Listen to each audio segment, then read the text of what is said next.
Your attention, please, ladies and gentlemen. You're watching Yes.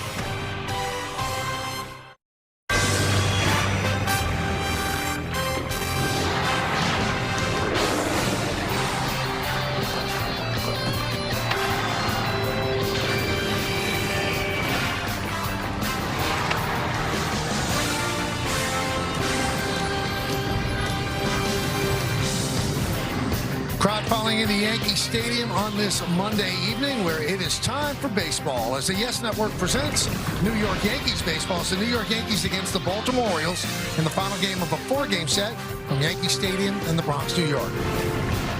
Hello, everybody, and welcome to Yankees baseball. Along with David Cohn, I'm Michael Kay. You've been hearing on the Yes Network the last couple of hours. We're honoring the life and tremendous career of John Sterling. We'll do more of that as the game moves on. But you know, David, he'd probably be angry at us. He'd say there's a game going on, so talk about that. So we're going to do that for John, and we'll take a look at the pitching matchup in this one. The Home Depot working on a win pitching matchup. Shane Baz will go for the Orioles. You see his numbers. Cam Schlittler for the Yankees, 4-1, 1.51. Everything about him so far this year has been tremendous, David. Yeah, and John Sterling loved Cam Schlittler for one reason, because he throws strikes and he's very aggressive. There's no messing around with Cam Schlittler. He's coming right after you with a three-headed monster. And that fastball does different things every time. It'll move one way, it'll cut in, it'll sink away, and it'll ride up.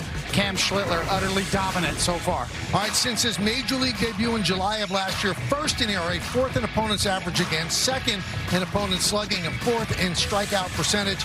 Pretty amazing stuff for a kid who wasn't even that highly touted. That's how good he's been. Now, a guy who was highly touted, Jason Dominguez, but he started the season in the minors. He's been called up, and yesterday he had a breakout game. Well, he did, and a lot of talk about his ability to bat right-handed as a switch hitter. He struggled last year, was really good left-handed, but he's come back up and really shown that he's solved some problems. Right-handed, a double. Left-handed, we know he can hit left-handed.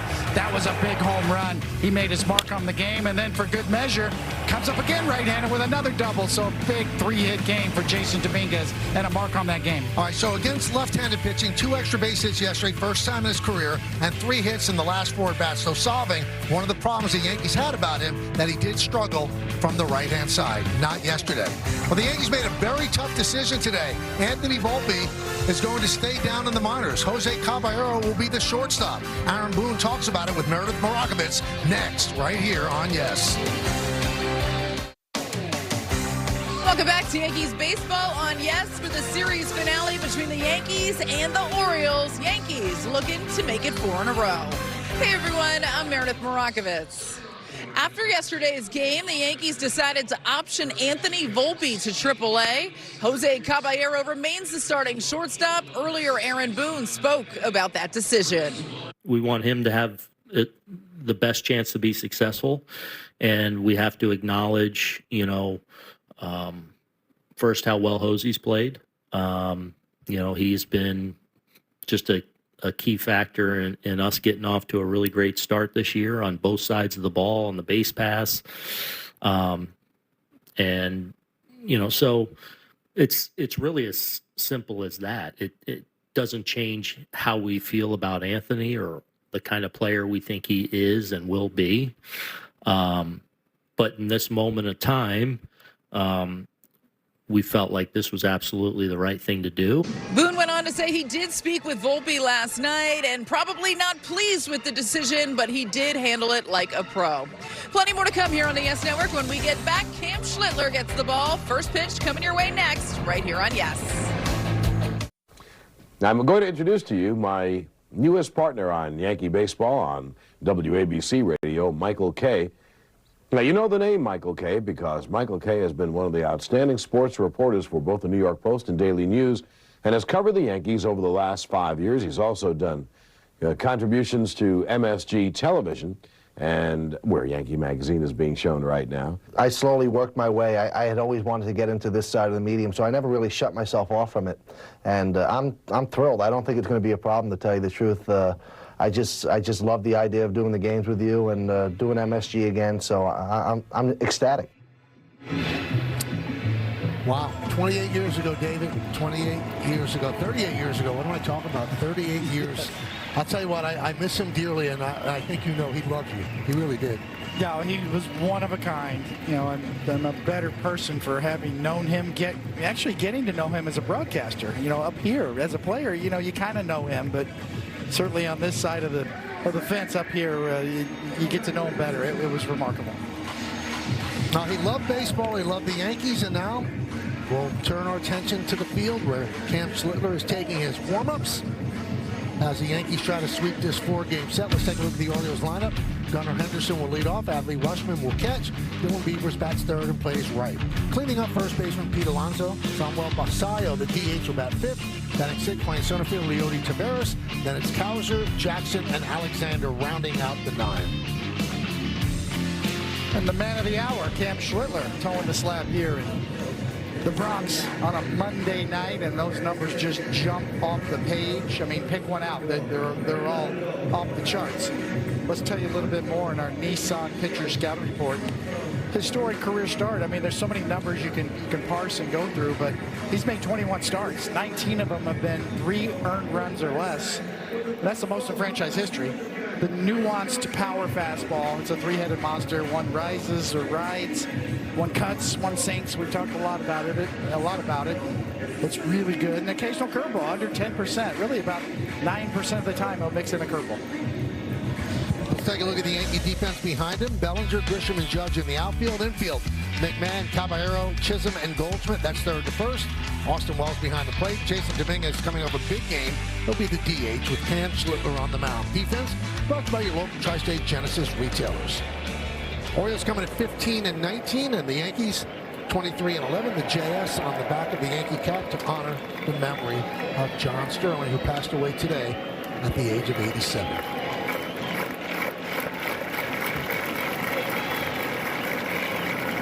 Henderson's ready. Schlittler's ready. Waiting for the sign from Wells. Now he's going to give him the sign himself.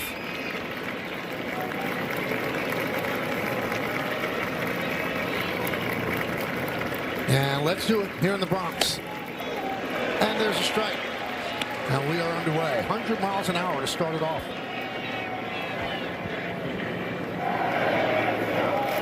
Orioles have lost 4 straight, 6 of 8. Yankees have won 8 straight against the Orioles.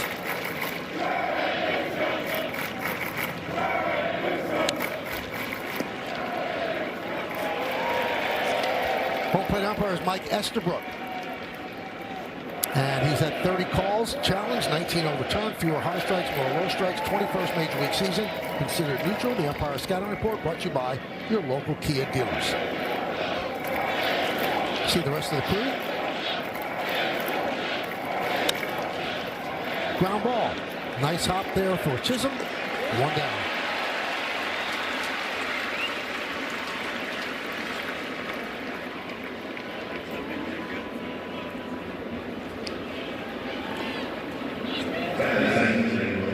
Here's Adley Rutschman. Got a rough 3 games here in the Bronx. 0 for 12. He had come in red hot.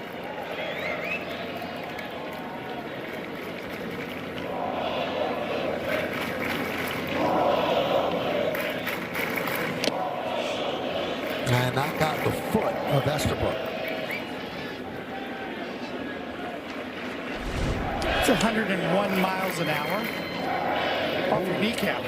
Not the foot. Kneecap thigh. That could not feel too good.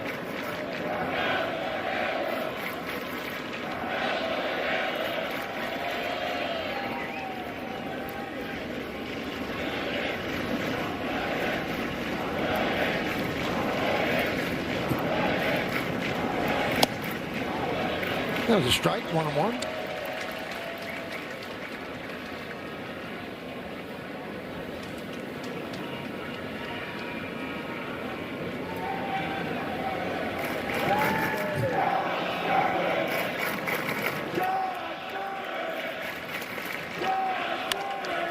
The base hit. And while that base hit was going through the infield, the bleacher creatures were honoring John Sterling with a John Sterling chant.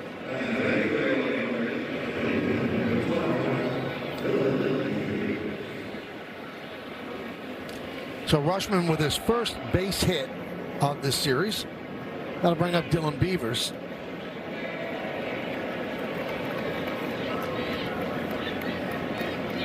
And it looks like Wells is having some problems with the pitch com.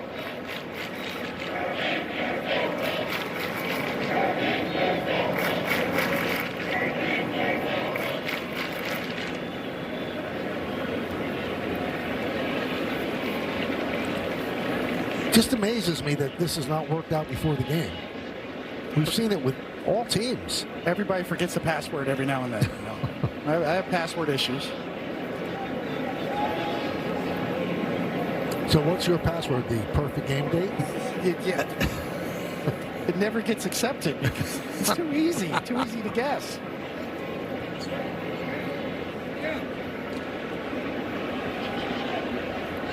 Seems like they finally have it worked out.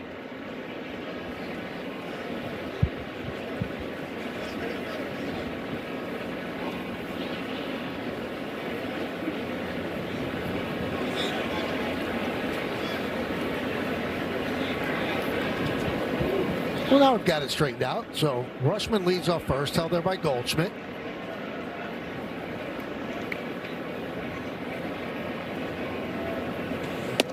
Ben Rice said he's still not able to, with the soreness in his hand, get off his A swing. So they're going to take it day to day. The X-rays, every test they've done, have shown no damage. It's just a bruise. It has to heal.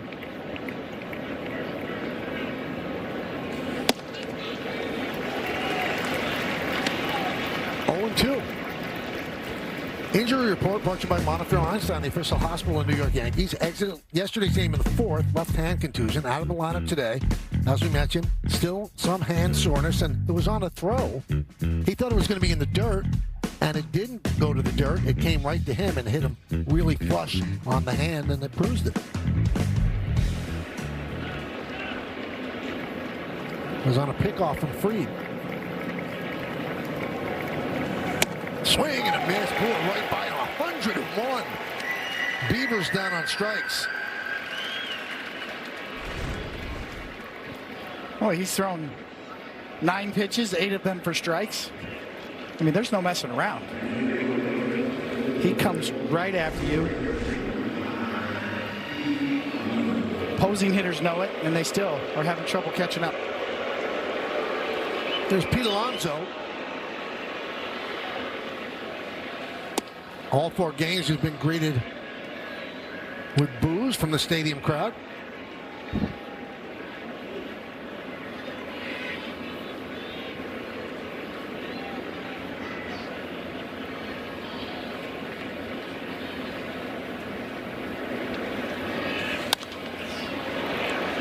One and one.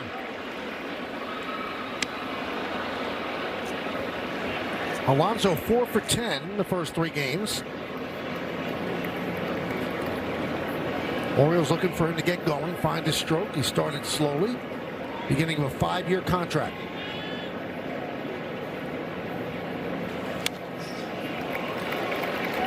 One and two.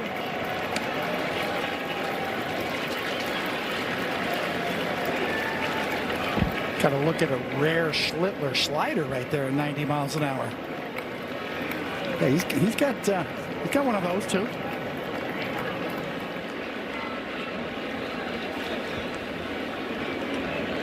How about this, David? Schlittler's 5 fastest pitches of the season have been in this inning. 100.3 and higher.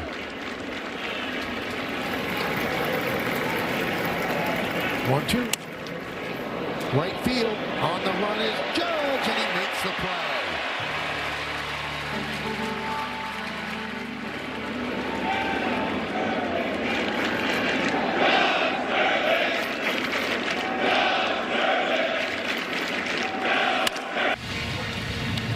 Well, Cam Schlittler throwing hard in that top of the first inning. The Orioles scoreless. Now take a look at the Yankees starting lineup against Shane Baz. It'll be Grisham, Judge, and Bellinger at the top.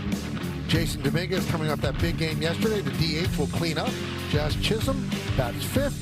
Paul Goldschmidt bats 6th. Bottom third of the order, Wells, McMahon, and Caballero.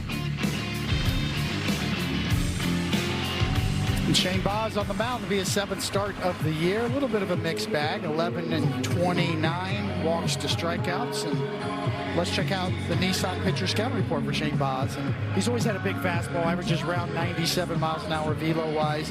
A really improving cutter. Opposing hitters just hitting 143 off of that pitch in particular this year. And left-handed batter issues. Left-handed batters are batting .361 off of him so far this year. He gets tested right away with Grisham. Grisham 3 for 12 in the first 3 games. 1-0.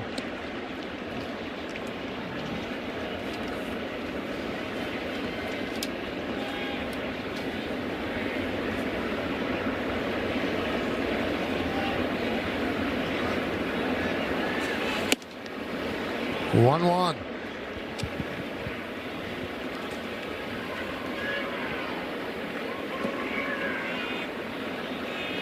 Baz, 26 years old, 4th big league season.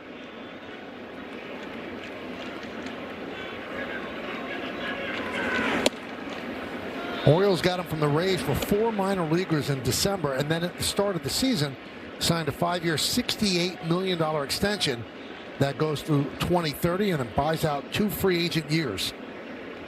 Orioles wanted to lock him up. That one is ripped into right center field. It is a base hit. Cut off on the warning track by Taveras, and Grisham will stop at second with a leadoff double. Let's check out the Orioles defense, brought to you by your local Tri-State Genesis retailers. And we take a close look at Dylan Beavers and right. CarShield defensive player profile about Beavers. He has not played well out there. -4 defensive runs saved this season. That's tied for 4th worst among Major League Baseball outfielders.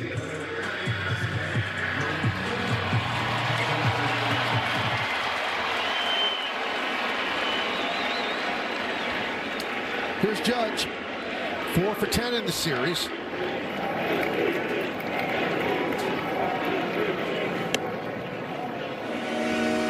Very strange set position, David. He's kind of facing center field. He's not squared up to third base.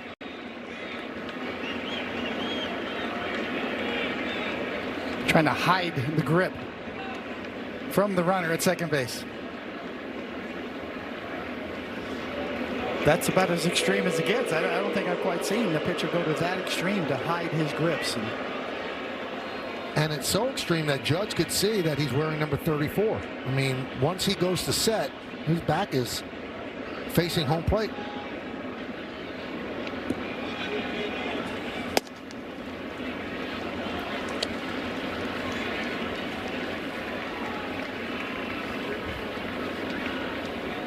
Does well against Baz, 4 for 10 with 2 home runs.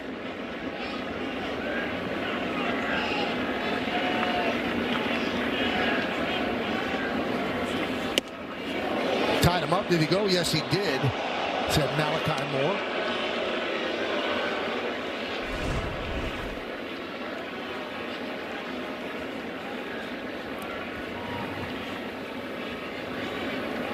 One and 2.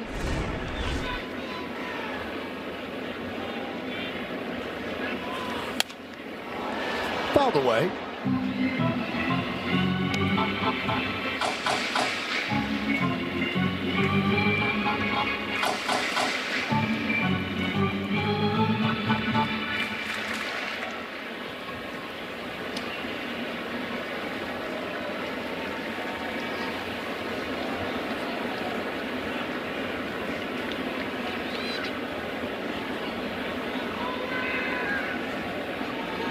And the 1-2 just missed. Pretty good pitch. 2-2. A little surprised. Yeah. That he didn't need to challenge it.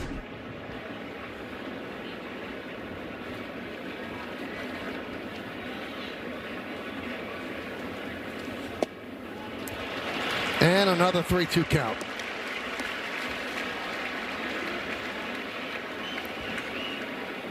Bellinger on deck. While with Tampa Bay, Baz had a 6.75 ERA against the Yankees. Orioles trying to salvage one, the final game of this 4-game set. Yankees have already won the series.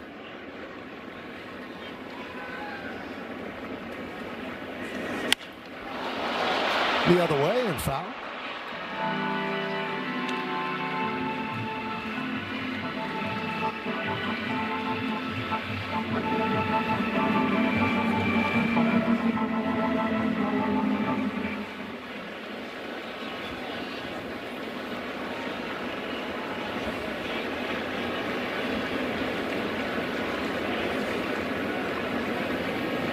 And the pitch. High drive. Right center field. Going back to Veras. It is high. It is far. It is gone. Aaron Judge. A Judgian blast. Here comes the Judge.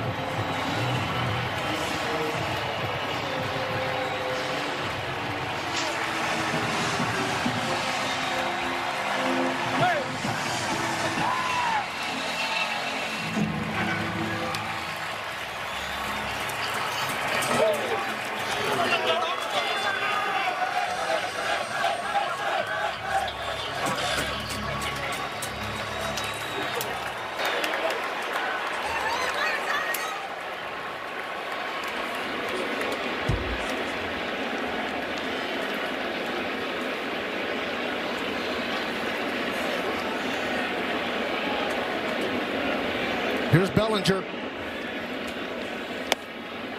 And a strike. 91st first inning home run. Creeping up on Mickey Mantle. His 6th this year.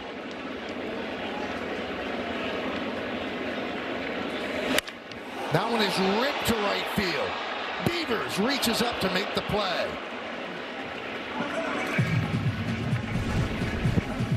Well, you nailed it, Michael. On a hanging slider, Judge nails it. And John Sterling would have come out of his seat, just like you did. One more look on the super shot. 110 miles an hour off the bat in slow motion.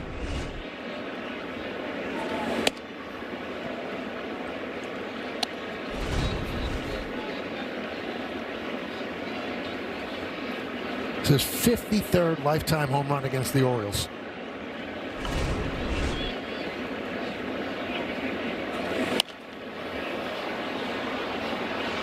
Into the seats.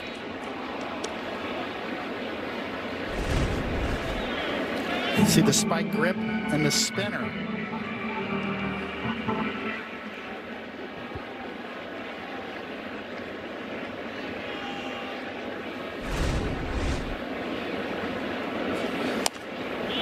Grounded foul.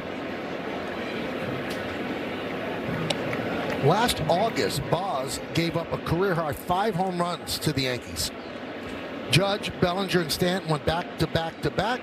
Then Caballero and Chisholm also homered. Yankees had a franchise-tying 9 that day.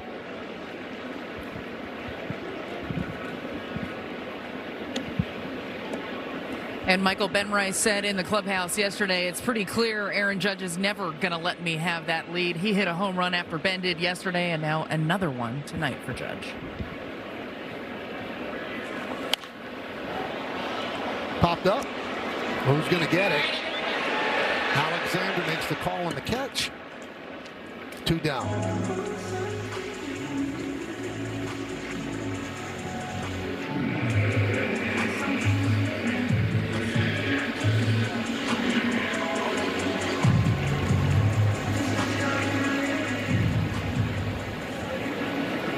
Here's Jazz Chisholm. 3 for 9 in the series.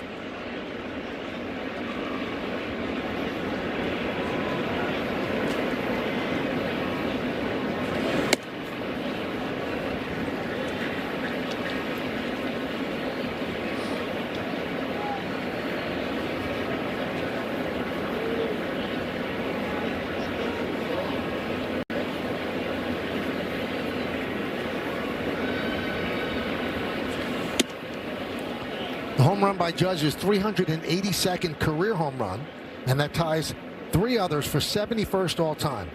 Jim Rice, Ryan Howard, and Frank Howard. So Judge and Hondo the most ever at 6'7" or taller.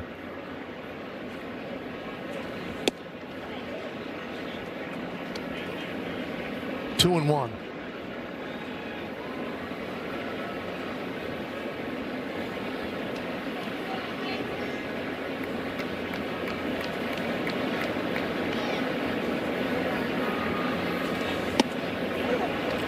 Two and two. You could see Jazz was thinking about challenging that one.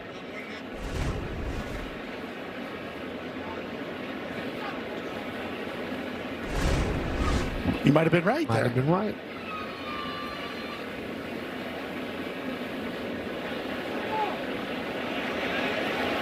And that's a pitch clock violation on the pitcher, so now it's full of 3-2.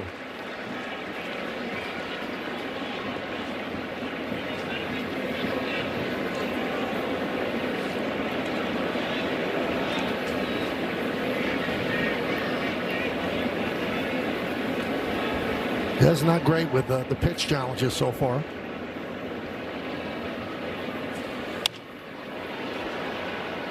Still 3-2.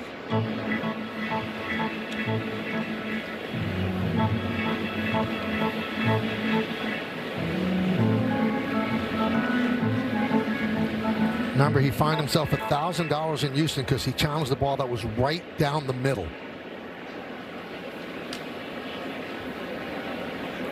3-2. Another foul ball.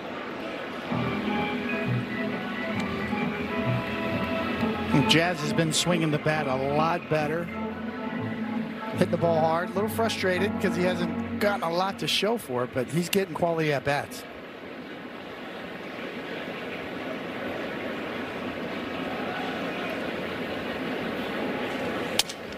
High fly ball.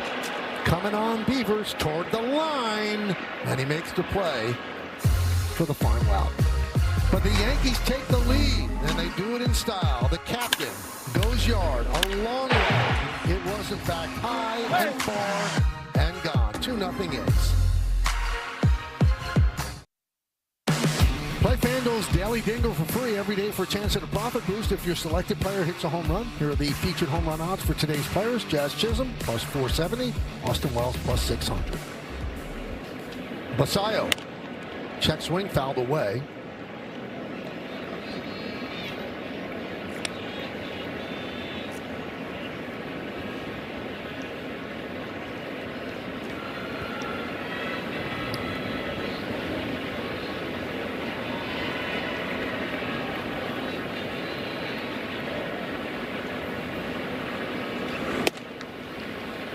One and one.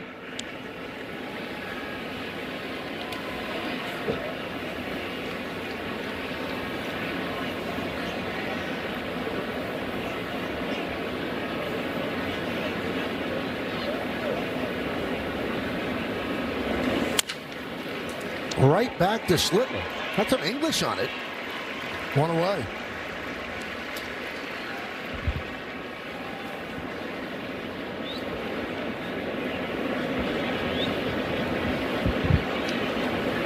Here's Leody Taveras.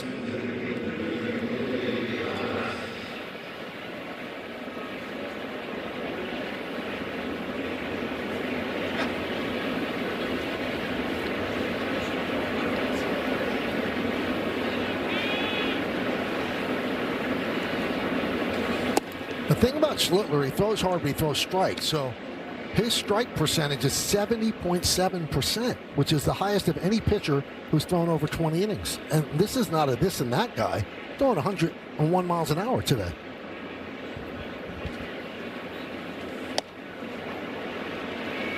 It's the subtle nuances of his pitches. You know, there it's 96 miles an hour right there, and that's a cutter.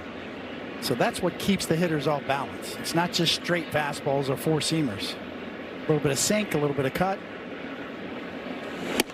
It's interesting, David, that he has the savvy at a very young age. Usually it takes years to do that. You might see a 29, 30-year-old guy do that, but you know, he came into the league with that kind of head. Yeah, it's an excellent point. And to have the kind of command of those three different variations on his fastball is really exceptional. Swing and a miss. 100 miles an hour. All right, let's take a look at these stats brought to you by your local Tri-State Buick dealers. 1.75 ERA and a 30% strikeout percentage in the first 7 starts of the season. Messina, Cole, Nestor Cortez, and Cam Schlittler. His starts have been appointment viewing.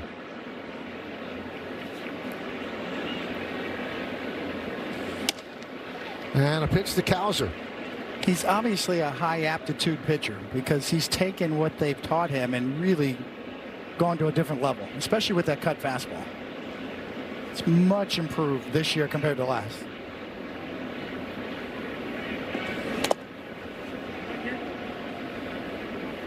It's easy to go into the pitching laboratory and say, tweak your grip here and do this, and you should throw it like this and try to throw this pitch. Yeah, that's easy to get coached like that. It's much harder to execute it the way he is right now.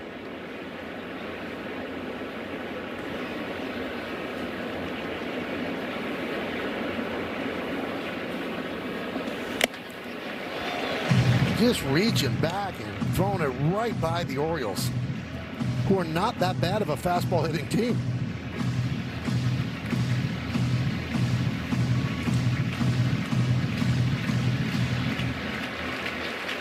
You know what the funny part is? You see what the ball in his hand? He's got a changeup grip. He never throws a changeup, just in case. Can you imagine if he breaks that one out? Might become unfair.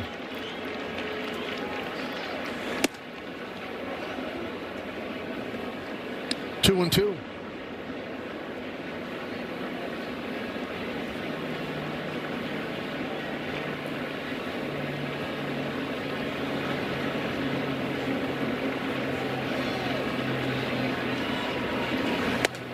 Missed inside. And the count is full on Cowser.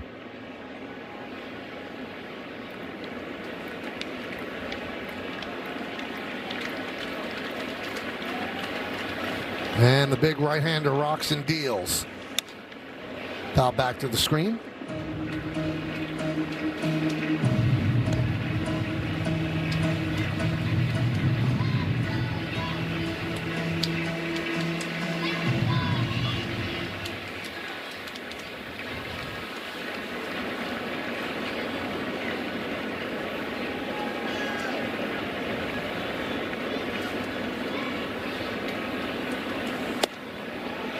Just missed inside.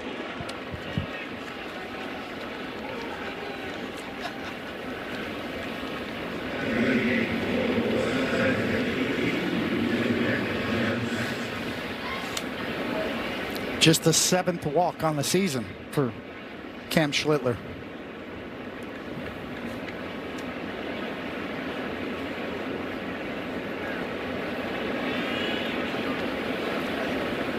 Jeremiah Jackson. And he goes. Couldn't hold up.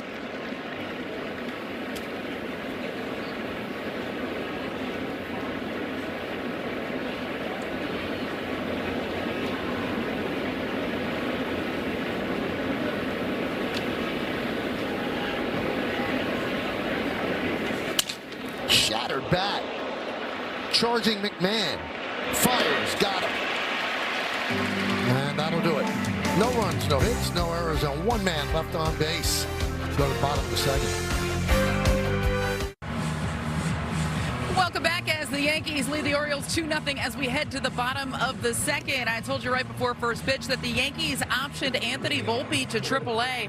Aaron Judge said he actually called Volpe after that news came out. They spoke on the phone for about 30 to 40 minutes. He added that Volpe is never going to be more motivated than he is right now to get back here and contribute in a big way. And Judge went on to say that he believes that Volpe is going to play a very big role in this team, whether it's as the shortstop or as a utility player. Now, Michael, I asked Aaron Boone today, would they consider moving Volpe around the infield at all? And originally, they said he is solely going to play shortstop, but today it seemed like maybe there was a little consideration. He had said that he's going to start playing shortstop, but they're going to have some conversations in the coming days. As we know, George Lombard Jr. was promoted, so while Volpe is at short, he's going to float around the infield, playing some second and some third base as well, but something to keep an eye on for sure, Michael. A very gutsy call by the Yankees. There's been a sense of urgency all year. And the fact that Judge spoke with him for 30 minutes, he is really, really well liked. So this is what Volpe did last season and what Caballero's doing this season. Everybody in that room likes Volpe. The way he carries himself, his respect, but everybody also likes the job that Caballero's doing. So whatever decision you were going to make was going to send a message to the other players in that clubhouse. And I think the Yankees sent the message, you play the best you're going to play. Yeah, meritocracy. Yeah. What a novel idea, right? But also, the right re-entry point for Anthony Volpe is going to be key.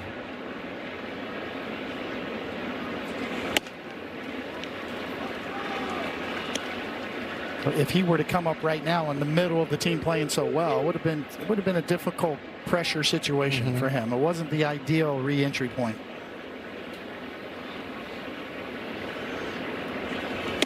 Swing and a miss. Goldschmidt down on strikes.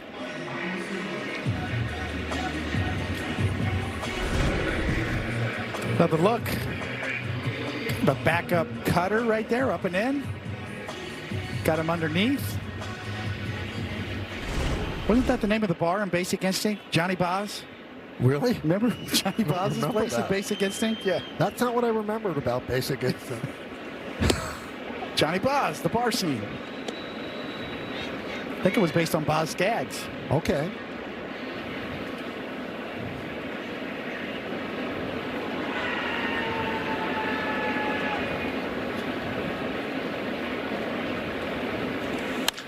That one is crushed to right center field. On the run is Beavers. He's there on the track and makes the play. Ground number 2. So we basically knocked the guy before, and his defensive run saved it. Right. He's made 3 great plays out there. Here's Ryan McMahon. Got a good series. He's 4 for 8. Has the average at 200 now, so it's been a slow climb, but he is swinging the bat much better.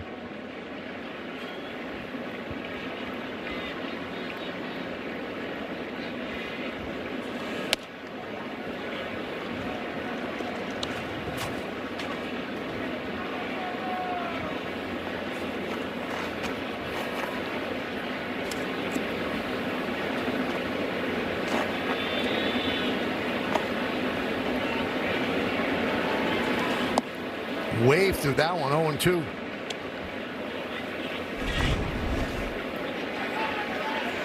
Well located, and you get a sword when you throw a breaking ball like that down and in. Off the table.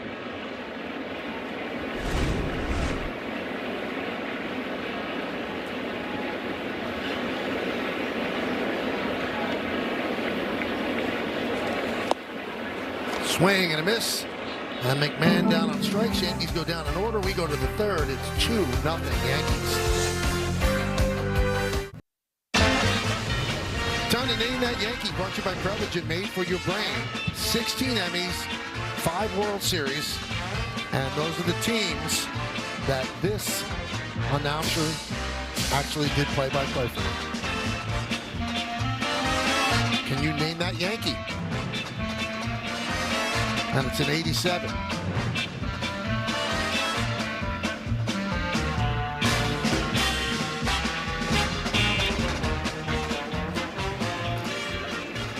Here's Blaze Alexander against Cam Schlittler.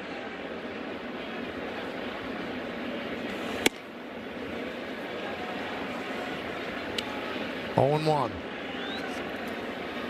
Schlittler has walked 2. Check that. Struck out 2 and walked 1. Alexander 3 for 11 in this series.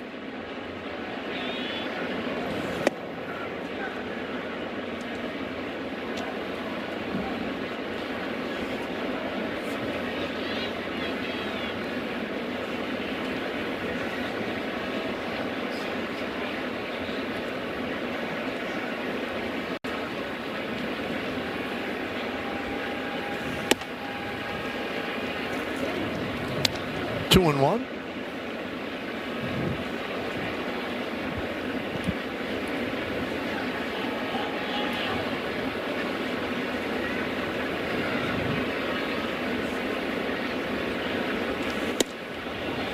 And a strike, 2-2.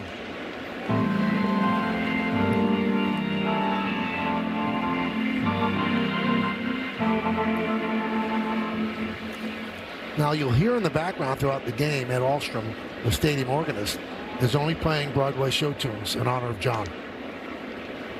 That's fantastic. And he would love that. Ooh, that hit Schlittler. Caballero fields to hold on to it. Let's see if Schlittler's okay.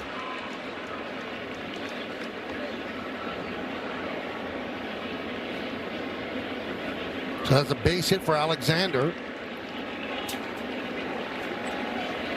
Tim Lentich anxiously walks out there to check on this valuable right-hander along with Aaron Boone.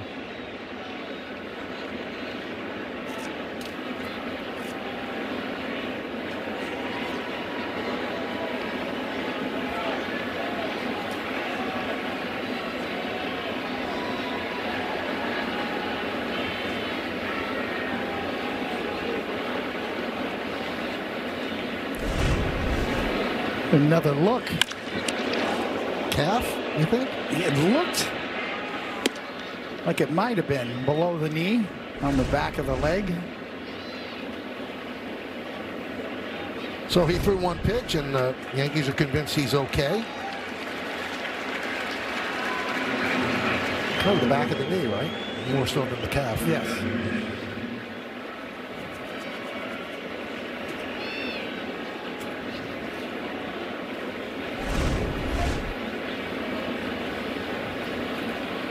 One on, nobody out. Top of the third. Here is Gunnar Henderson.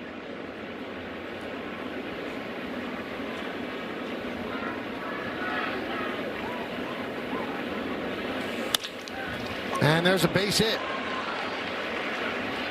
Alexander stops at second. Judge fires into Caballero. First and second, nobody out.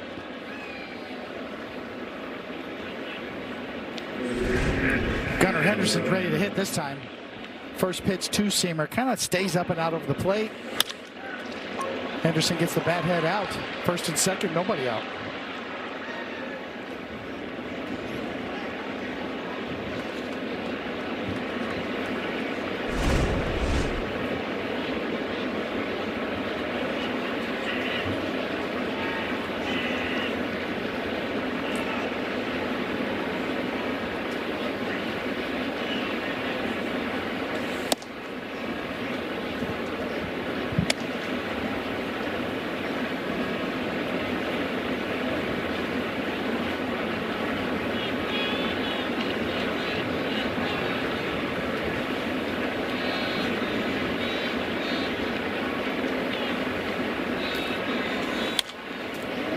One and one on Rushman. Rushman had a single in the first inning.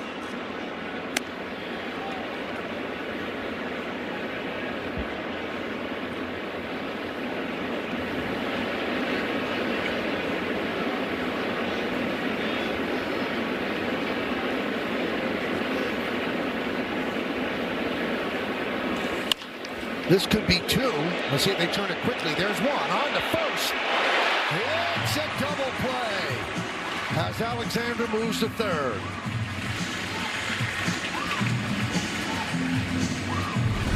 Just a well-executed pitch and the tailor-made double play with the catcher running. You get time. By a step. Excellent cut fastball, jam shot, got the ground ball. 2 for 1. Runner third, now 2 outs. Here's Dylan Beavers.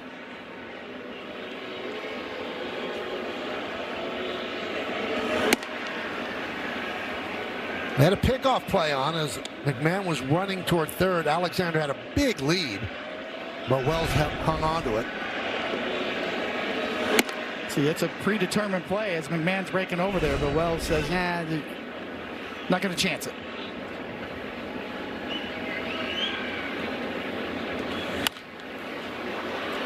Skied the other way and out of play.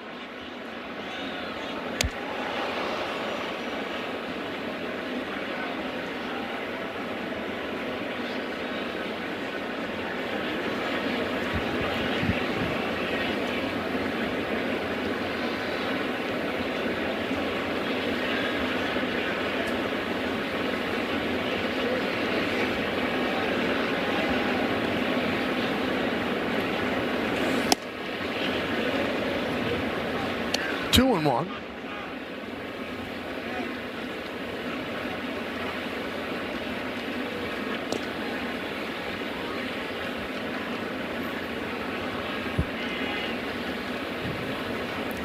Two nothing Yankees, top of the third. And a strike. 2-2.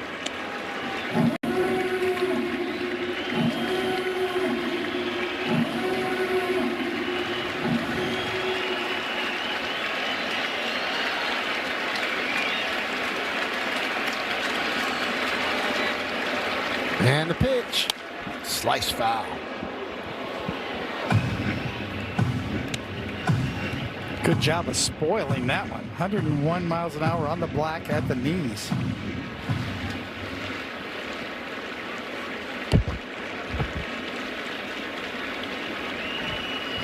Beavers struck out in the first inning.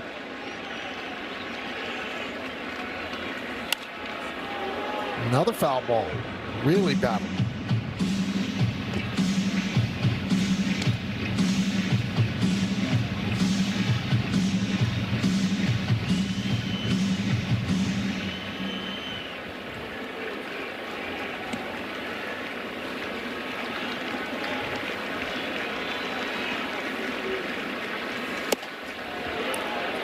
Three and two.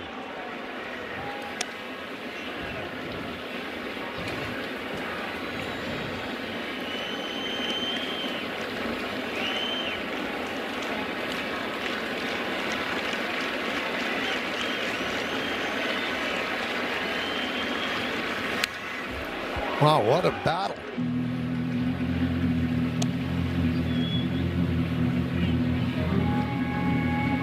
Fouling off some really tough pitches. And on the mound, you got to keep making them. 3-2 pitch. Again.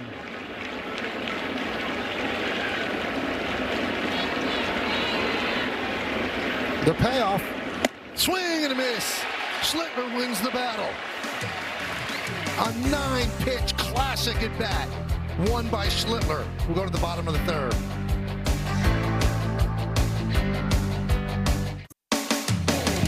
Yankees baseball on Yes is brought to you in part by Hyundai. Hyundai gives you America's best warranty on every new vehicle. Visit Hyundai.com for more information.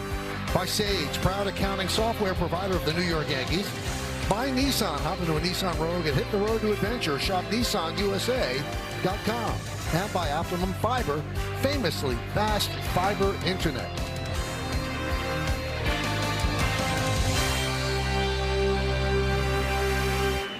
Jose Caballero will lead off, and the first pitch is a strike. Bottom of the third is underway. Yankees lead 2-0. The first inning, 2-run home run by the captain, Aaron Judge. He has a habit of doing that. 91 first inning home runs in his career. Dribbled slowly, but a foul ball. It must feel pretty good for Caballero, David, to play as well as he did, to force the Yankees' hand to make such a tough decision. It's a great point. You know it makes him feel good. And he said all the right things. You know, Caballero's a team guy. Whatever they need me to do, I'll do. But deep down, you know, the way he's played the position, that he's happy to be rewarded right now.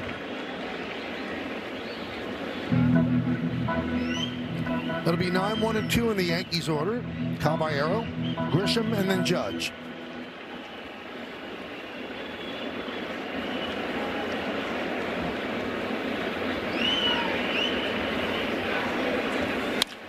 Grounded, shortstop. Anderson gets the hustling Caballero. Round number one.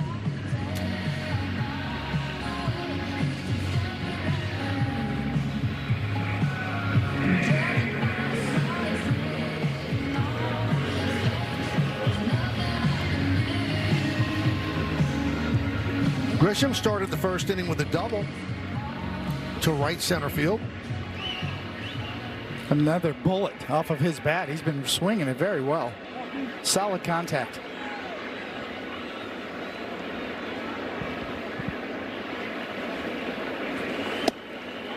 And a strike.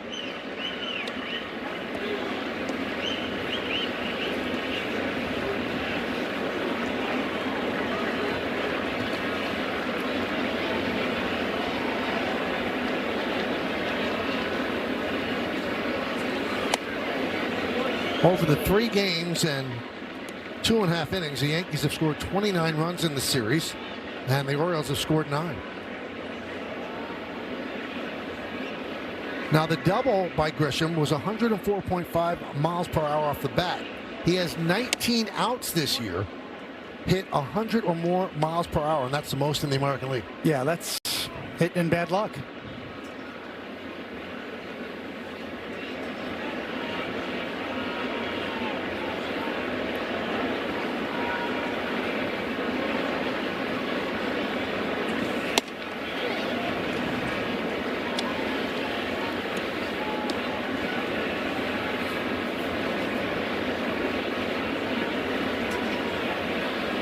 You know, one thing about Grisham that you want to see him retain, and he really has so far, is the leap in home runs, the power game that he showed last year to continue this year, especially in this ballpark.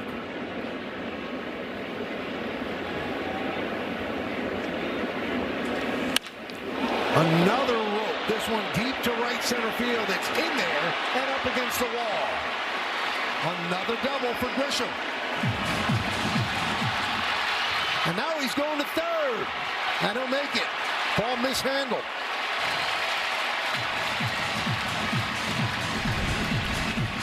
Well, first things first. Square business off the barrel again. One hop in the wall. Looks like an easy stand-up double.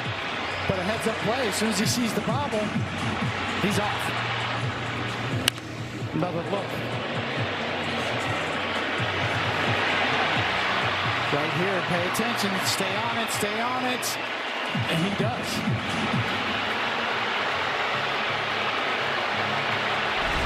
Well, the Orioles intentionally walked Judge, so that's a double and an E8, allowing Grisham to go to third.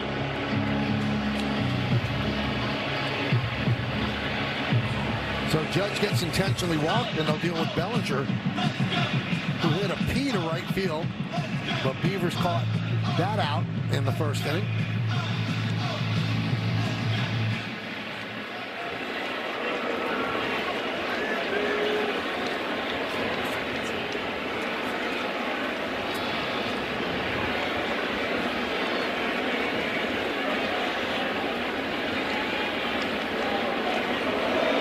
Almost threw it away. Now, if you're wondering why they walked Judge, why should you wonder? But here's proof. And the exit velocity presented by Spectrum, 110.6 off the bat, and it traveled 416 feet. That was a 2-run home run in the first inning, so didn't want to mess around again.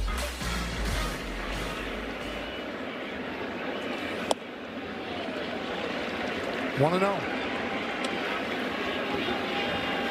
Avatar Judge looked a little stiff to me, Mike.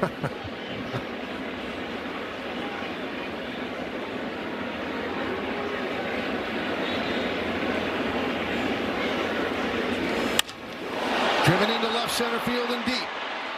Tavares on the run. Cowser is there. He'll make the play. Tagging is Grisham. He'll score. And Judge tags and goes to second.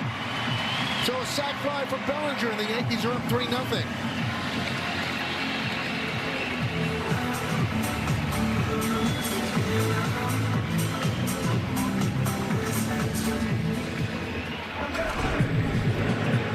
Yankees just seem to be doing all the little things right now. First off, situational hitting, sac fly situation. You got the sack, and Judge follows up, getting to second base and in scoring position. That one's lined to left field. Coming on Cowser, and he'll make the play on the run for the final out. But the Yankees get a run on 1 hit, 1 error, and 1 man left. 3-0 Bombers.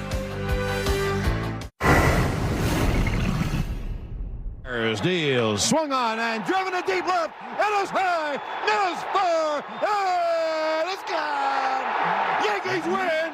Bye. Yankees win. Burn, baby, burn. He's done it again. One of John's classic calls, and before the game, the Yankees had me and Susan put roses down on home plate as they honor John Sterling with a moment of style. It was beautifully done. They played so many of his home run calls. And, Bernie Williams was the first personalized home run call. And he just sprung it out of nowhere. And I looked at him and I said, what was that? And then it got a good reaction, and he just did it for everybody.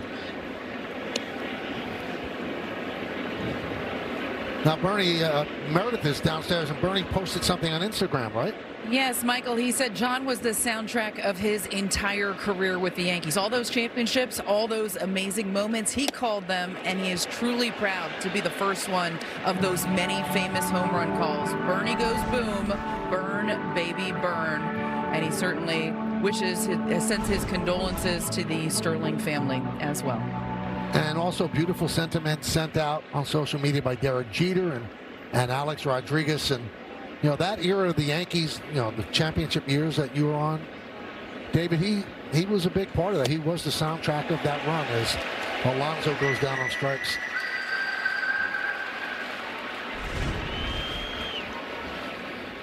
Schlittler's got that two-seamer running in and just eating up Alonso. Just chewed him up. Coming at your living room, you could see the two-seam orientation and the spin and the run. And we love listening on the radio in the clubhouse, Michael, to John and you, for that matter. It was always on. The game was always on in the clubhouse. We always listened. Yeah, that was so weird. You guys didn't have the TV on. You had the radio on. The radio was on. I mean, there was a TV on in the back, right, in the old food room, but not in the main clubhouse. And you kept coming into the clubhouse during your perfect game. Beautiful sentiment. And we kept saying, you know, 8 outs to a perfect game, and it proved that we couldn't jinx you. There is no such thing as an announcer jinx. And it was the best line by John, because people would always complain, you jinxed them, and John would go, if we could jinx a no-hitter from up here and have control of the play on the field, I think we're grossly underpaid. Yes.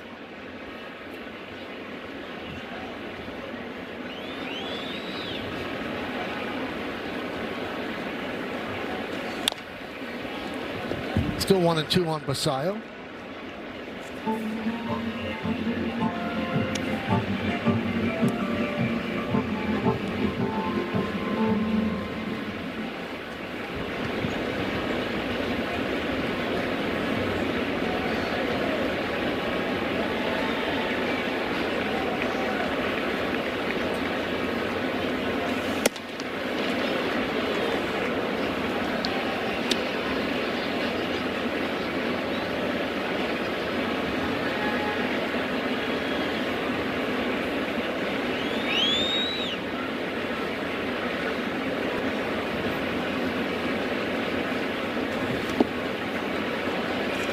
Three and two.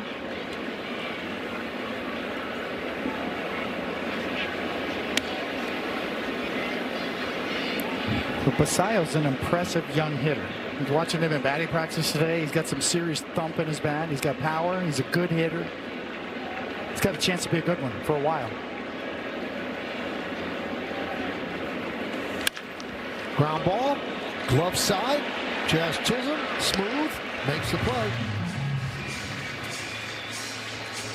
Well, Jazz got hit in the side of the head the other day, and he had something white in the ear, and on social media it exploded that he was wearing AirPods on the field. And he laughed about it. He said, AirPods, he goes, I would have to have the phone in my back pocket. AirPods don't work from the dugout to second base. He goes, I had a big cotton ball on my ear because my ear hurt.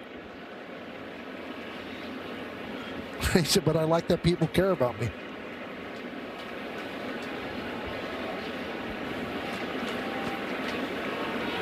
Here's Taveras. Some people just like conspiracy theories, you know? They just jump on board. Oh, it's big. Yeah.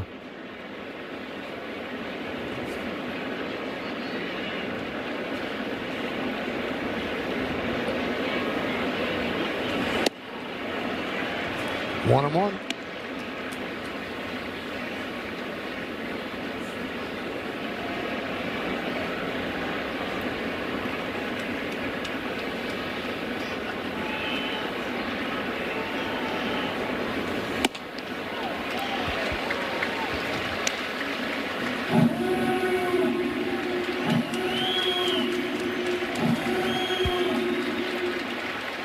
Tavares didn't like the call, but didn't challenge.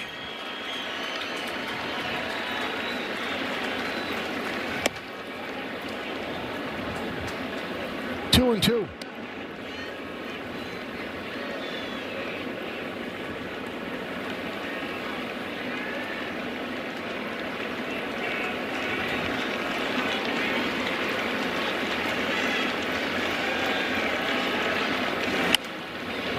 Guy the other way and out of play.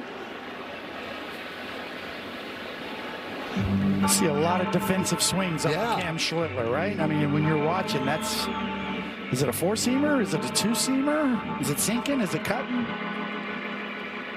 I'm thinking of the amount of time you have to make that decision. Yes. Split second. Up the middle. Caballero is there. And a 1-2-3 inning for Cam Schlittler and the Yankees as the Orioles go down in order. MLB is partnering with a Crisis Text Line to increase mental health awareness. Free, 24/7, confidential support in English and Spanish. Text MLB to 741-741. Tri-State Cadillac scoreboard, 3-0 Yankees, bottom of the fourth inning. It'll start with Jazz Chisholm Jr. against Shane Baz. Yankees lead 3-0. A 2-run home run by Judge in the first, a sac fly by Bellinger, scoring Grisham in the third.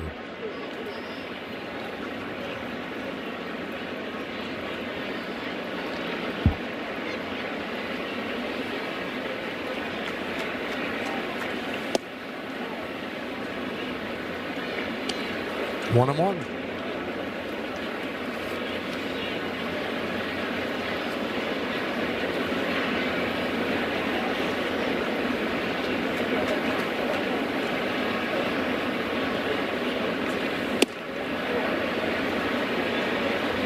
One and two. You know, Baz is throwing a lot of strikes, even though he's down 3-0 in that big Judge home run in the first inning. 35 strikes out of 51 pitches so far.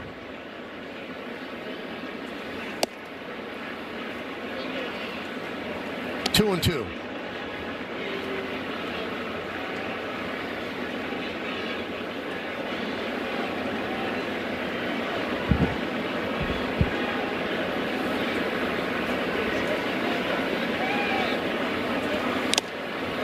And that's tipped into the glove of Rushman.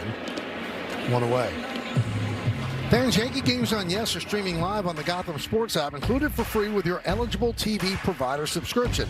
Download and sign into the Gotham Sports app now and check out all the great Yankees content, including pregame features, postgame sound, and the latest episode of The Stadium. There's Paul Goldschmidt, struck out in the second.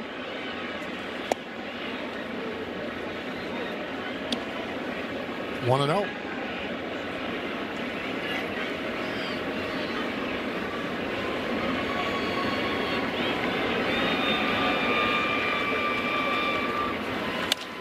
Line into center field, and it's going to dunk in front of Tavares. He took a bad route on a base hit for Goldschmidt.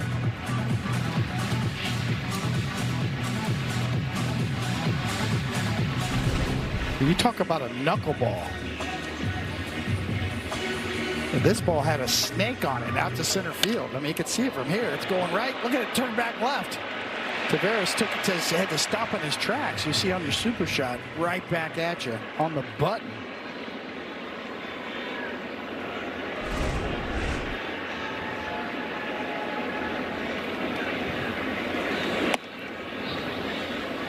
One and 0.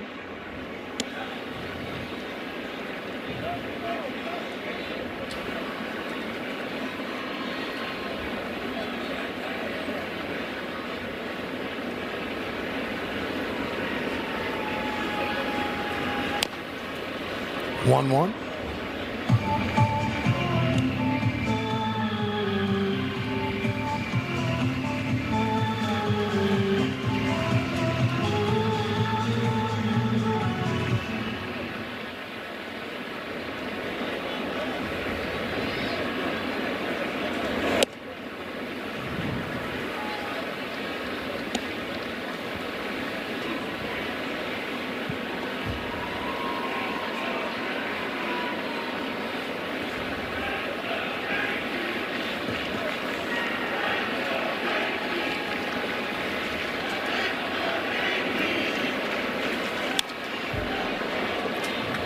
2-2.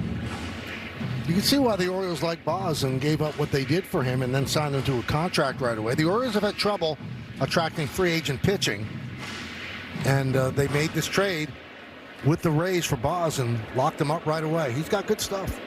Good stuff, throwing strikes.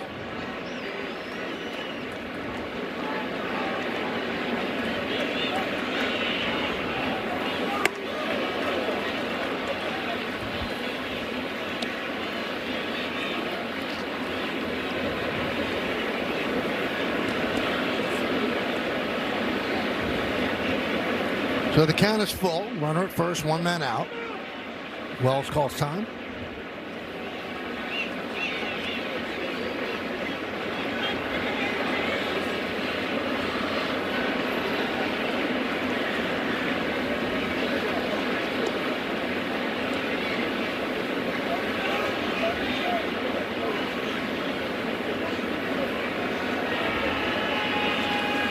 Swing and a miss. Knuckle curve gets Wells.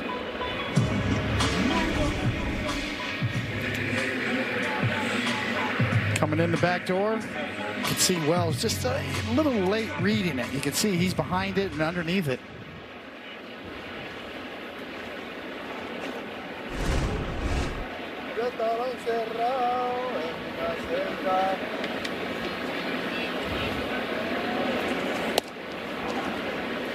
And a strike to Ryan McMahon, who struck out in the second. 4 strikeouts for Boz, 2 this inning. All those years of broadcasting with John Sterling, what bothered him most? Was it slow umpires? Slow umpires bother him and loud stadium noise. Because he would wear one earpiece and have the volume all the way up so he could hear himself. And when there'd be a sound effect played on the stadium system, it would bleed into his ear and he would actually be in physical pain. Hated it. Hated it. Hated the Tropicana field the most. Fly ball left field. Cowser there and puts it away. No runs a hit. 1 man left. We go to the 5th. It's time for Pinstripe Pride, brought to you by Toyota, the official hybrid vehicles of the Yankees. And tonight's picture is of Gabriella and Alex, who are loving the Yankees' power surge lately. Use the hashtag Toyota Pinstripe Pride and mention yes in pictures you post to social media to reflect your love for the Bronx Bombers, and we might spotlight you in a future game.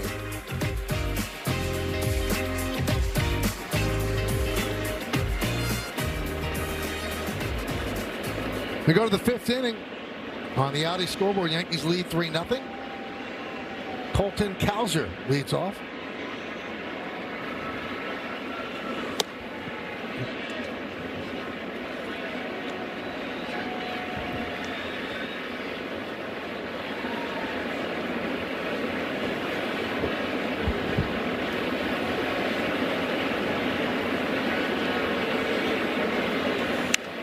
Fouled straight back.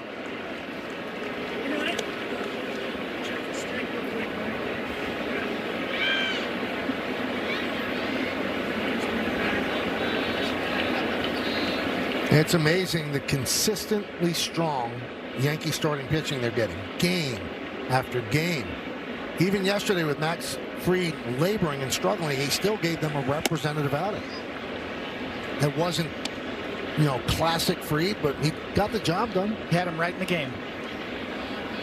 On a grinding effort. I mean, those are the ones that really kind of make or break your season, that you can hang in there on tough days. Out the middle and a base hit. Kind of a shooting gallery toward Schlittler today. Got hit with 1. 2 came very close. So leadoff single by Cowser. Now let's take a look at what he's done today. Pitching decisions presented by Sage.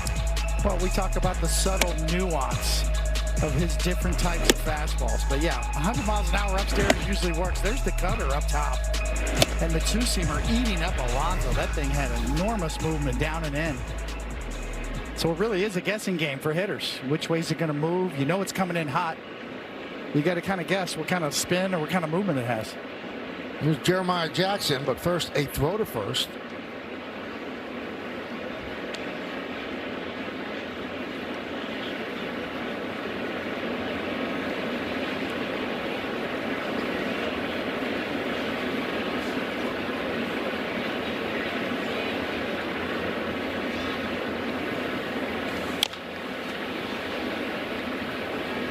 0-1. Jackson grounded to third. That was in the second.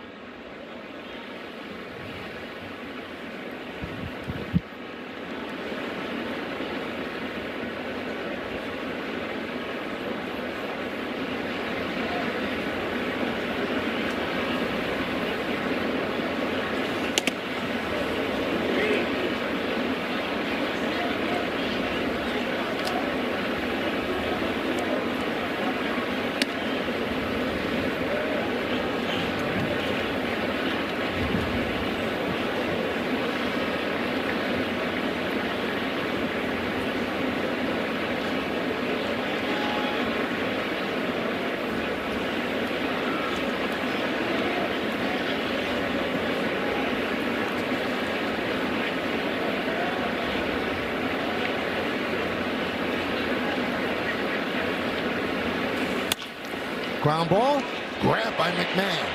Backhand flip doesn't get him. Couldn't straighten himself to make the strong throw, so the backhand flip to Jazz Chisholm, but Cows are too fast.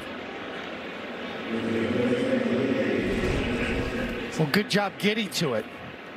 And once he goes down, he opts for a backhand flip, and there's really no chance at that point. It's too far.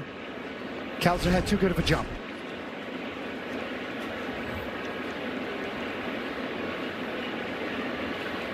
Now in a little bit of a jam, first and second, nobody out. Blaze Alexander checking the signs to see if there's anything on. Austin Wells standing in front of home plate, giving the signs to the infielders to put something on defensively for the Yanks. Who's going to cover?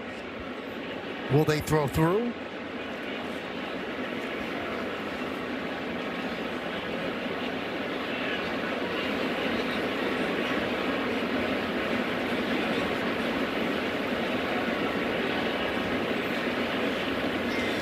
We had a situation in Texas. We had 2 on in the 6th inning. The Yankees did not go to the bullpen. They left him in there, and he just blew away the Rangers. They didn't score, and post-game interview with Meredith, Austin Wells said that's the best inning that he has pitched since being called up to the big leagues.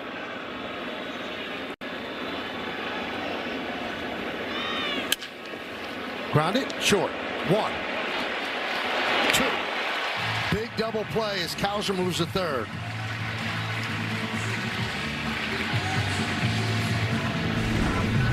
Another good cutter that gets him on the ground and gets another double play. So when Schlittler needs ground balls, he can go to that cutter and get him on the ground. Twice tonight, he's been able to do that.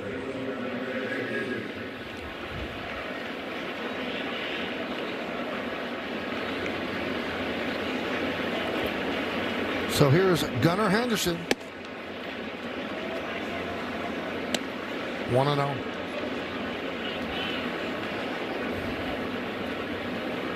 So he doesn't get affected by the dreaded third time through the order. And this begins the third time through the order with Henderson. High fly ball. Grisham drifts over. He's there to make the play. First and second, nobody out, nobody scores. Time for the Allstate Good Hands replay, David. Well, we talked about it before. When Schlittler needs to make a pitch to get it on the ground, he can. That was a nasty cutter inside to the lefty. And then to the right-handed batter, the same thing. Nasty cutter down and away. Tailor-made, twin killing both times. Audi scoreboard 3-0 as we go to the bottom of the 5th, starting with Jose Caballero. It'll be 9-1-2 against Shane Baz. Caballero grounded to short in the 3rd.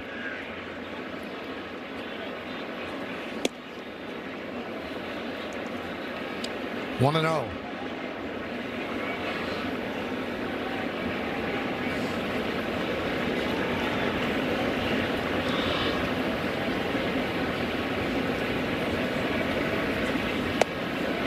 Did he go? Yes, he did. Kind of waved at it. 1-1.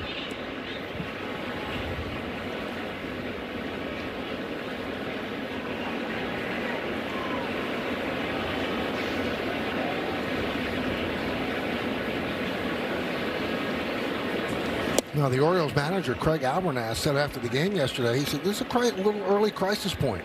You have to declare what you're going to be. Are you going to continue to fight, or are you going to let this season get away? And, the Orioles right now come in a season high, 4 games under 500.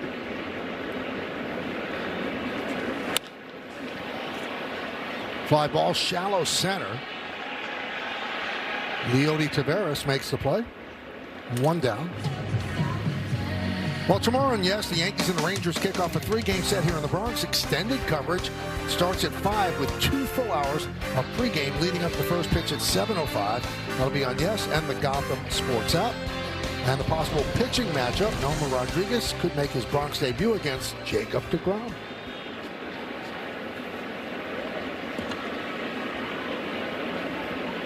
Two for 2 and 2 doubles is a pretty good start to the night for Trent Grisham. And he scored 2 of the 3 runs.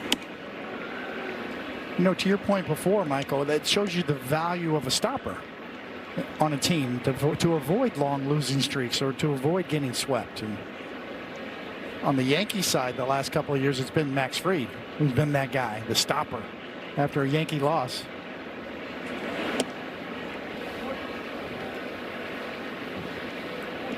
Well, so far this year, early going, the Yankees have had 29 starts allowing 3 runs or fewer. That's in the first 34 games. And in those games, they're 21-8. And those 29 such starts, that ranks second in the majors to Milwaukee's 30. And they've had some opener games, the Brewers.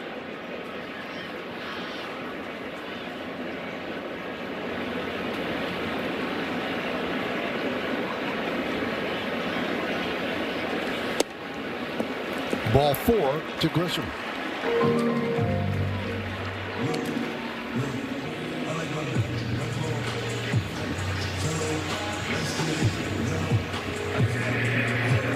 And that brings up Judge.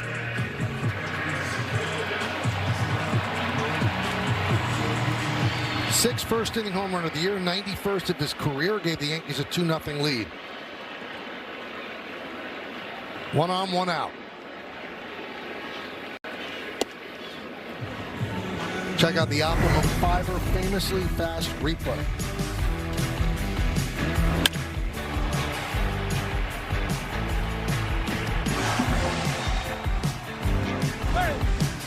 Into the Yankee bullpen. Up the middle. Right there is Jackson. There's 1. And there's 2 for the final 2 outs of the 5th. We'll go to the 6th. Yankees lead this one 3-0.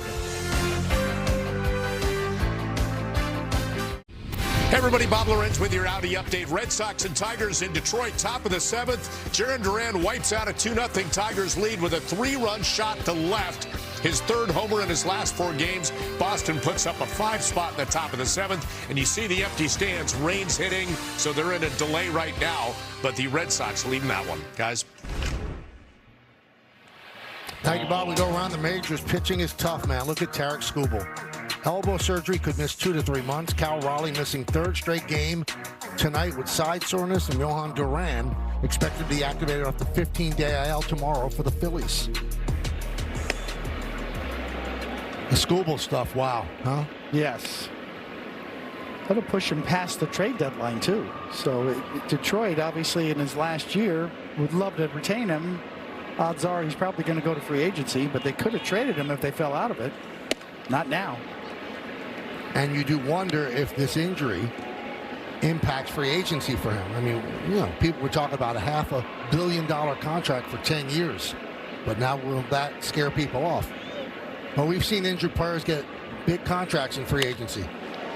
Adley Rutschman hits one deep to right center field. Grisham back on the track, reaches up and makes the play. Beautiful play by Trent Grisham.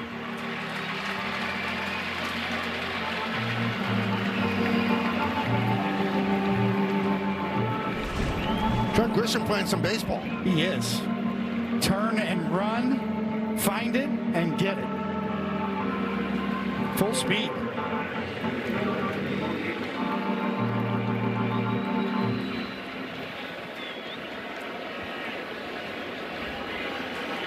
There's Dylan Beavers. Boy, he keeps fouling off pitches from Schlittler, but he has struck out twice. Making him work, though.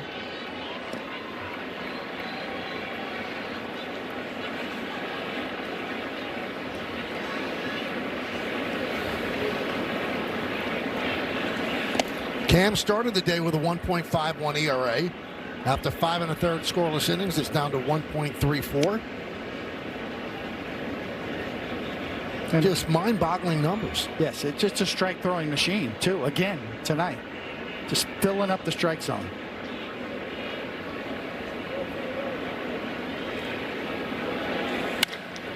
Up the middle, knocked down by Caballero. He'll have no play. So a single for Beavers.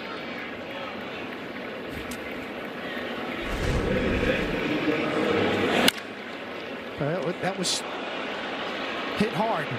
See, Caballero thinks he should have had it. Got a glove on it, just popped right out.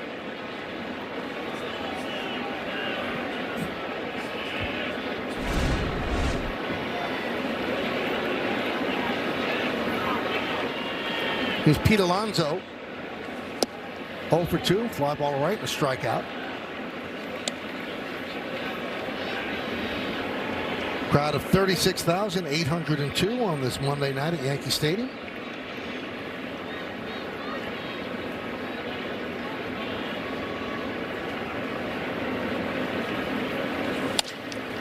And there's a base hit through the right side of the infield. Beavers will stop at second. Judge throws behind him. He gets back in time. A couple of those hits this series for Alonso. Got a little bit off the end of the bat. Can tell by the sound. But nobody home at second base. You see the vibration on the super shot.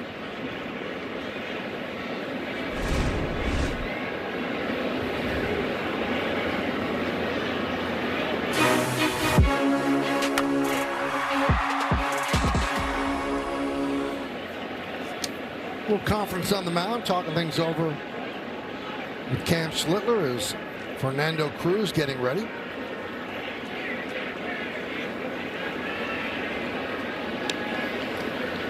Cam's at 83 pitches here in the 6th inning. One man out, first and second. Bullpen budget brought to you by Citizens. Make sense of your money with Citizens. I'd like to stay away from Doval and Bird. I think everybody else is very much available. They don't like to do 3 out of 4. That's why they'd like to stay away from them.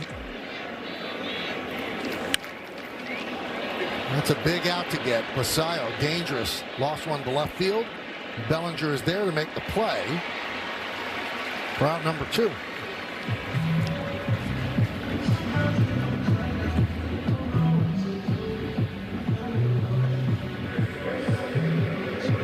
Cam Schlittler is pretty close to 70% strikes with all of his pitches tonight, which is an absurd rate of strike throwing.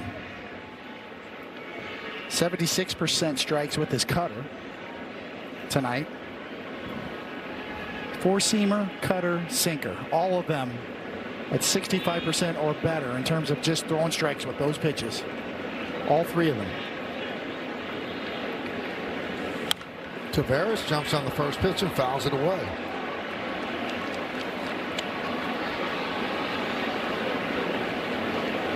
Sixth inning, the Orioles have out-hit the Yankees. But as Aaron Boone says, not a hitting contest, it's a scoring contest. Yankees lead 3-0.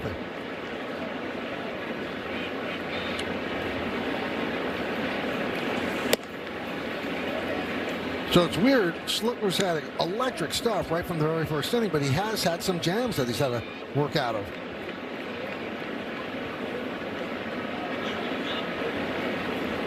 Yeah, big double play balls have saved him twice.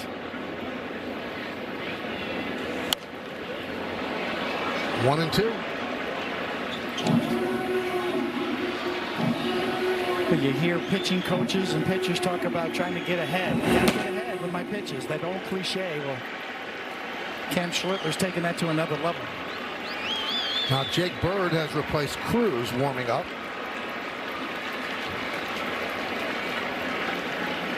One, 2. 2-2.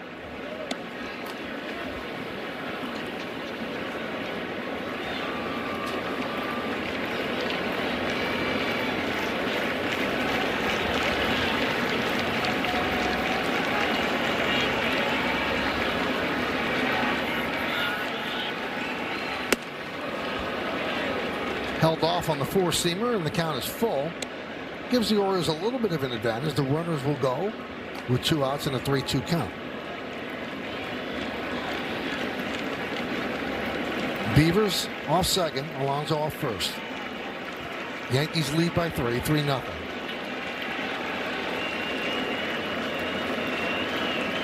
And the payoff. Whoa, and that's going to be challenged by Wells. He was running off the field. The catcher's challenging the pitch. Schiller's almost off the field right now. And it was ball. The pitch is the ball. So that loads the bases, a rare walk for Schlittler. And a gutsy take from Taveras. Eyeballing that pitch.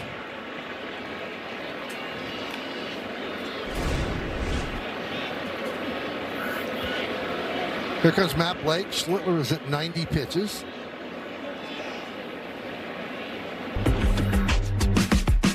It's time to go yard. Echo, power on and on.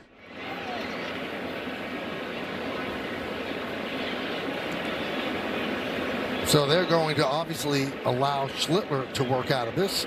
He'll be facing Cowser, who's reached twice, a walk and a single.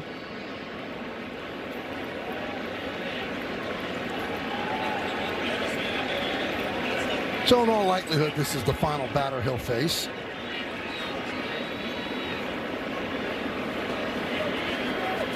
Time runs are on base. 3-0 Yankee lead.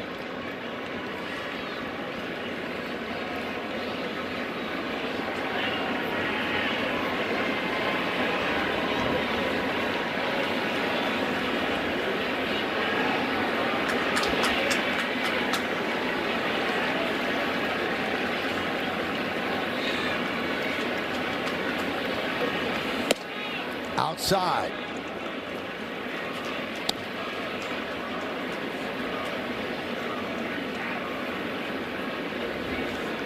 Really big spot in this game for both teams. Orioles trying to salvage something here in the Bronx. Schlittler trying to throw another 0 on the scoreboard.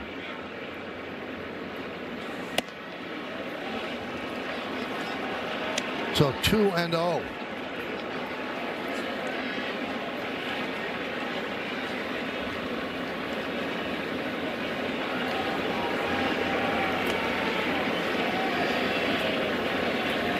Runners lead. Pitch. Dialed it up to 99 for strike.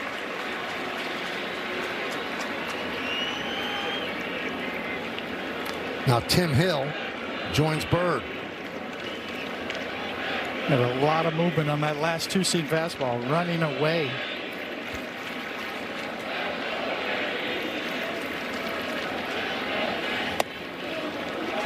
Three and one.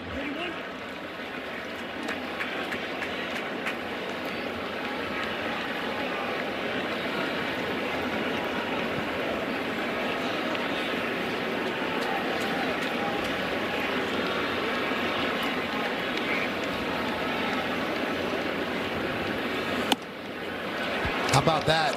Never walks anybody, just walked in a run. Cowser with an RBI. Coming home is Beavers. And the Yankees now lead the Orioles 3-1. 2 walks in this inning. And that's going to do it as Aaron Boone is going to take the ball from Cam Schlittler with Jeremiah Jackson coming up. So the Orioles are on the board. So as the pitching change is made, we will stay right here and answer Name That Yankee. Well, here are the clues. This one's pretty easy. And the answer is John Sterling. And now let's go to the vault to hear some of John's famous calls. It'll be a 3-2. That ball is high. It is far. It is gone. Bernie goes boom. Burn, baby, burn. It is high. It is far. It is gone. Oh, the Bambino. Swung on and hit in the air to deep right center. The Giambino. His proudest moment as a Yankee. The pitch swung on. It is gone. A thriller by Godzilla. The pitch swung on deep down the left field line. Gone. An A-bomb from A-Rod. Hit in the air to deep right. Oh, you're on the mark, Teixeira. It is high. It is far. It is gone. Giancarlo. No si può stopparlo. On Dimenticar. That ball sure traveled far. Swung on, hit in the air to left center. Curtis makes the catch. Ball game over. World Series over. Yankees win. The Yankees win. Oh, unbelievable stuff. The voice of the Yankees from 89 through 2024 called 5,426 regular season and 225 postseason games, and had a consecutive game streak from 89 to 2019 of 5,060. Inducted into the New York State Broadcasters Hall of Fame in 2016, and a 16-time Emmy Award winner with us here at the Yes Network. Passed away today, and boy, do we miss him already. But he will live forever with his great calls that have given Yankee fans, generations of Yankee fans, chills forever. Yankees bring in Bird to face Jackson. Bases remain loaded, 1 run in.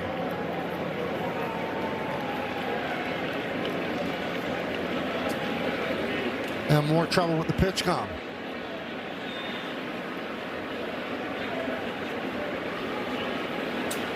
So the runners on base are Cam Schlittler's responsibility. 1 run in.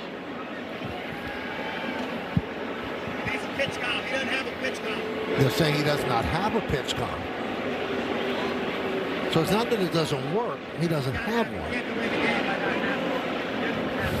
He just said he doesn't have it.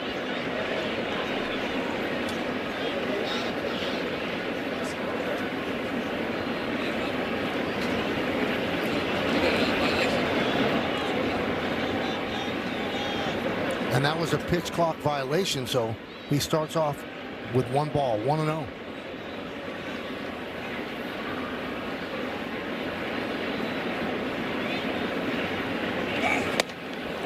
There's that pitch, sharp left-hand turn.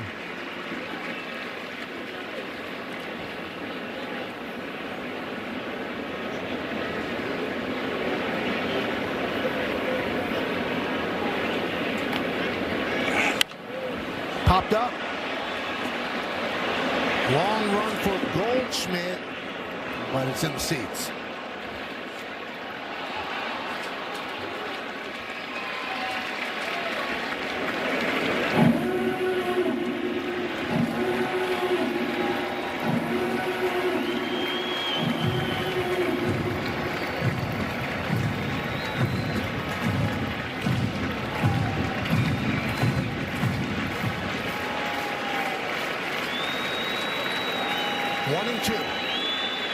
Sets.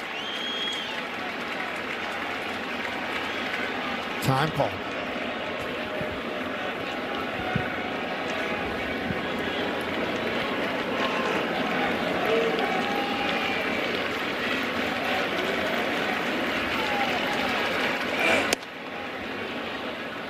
One with the fastball upstairs. Count 2-2. No place to put Jeremiah Jackson.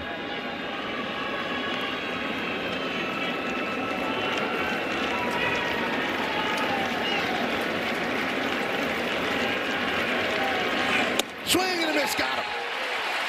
Big moment for Bird. He is pumped up as he marches off the mound. The Orioles strand 3. Yankees hold on to a 3-1 lead.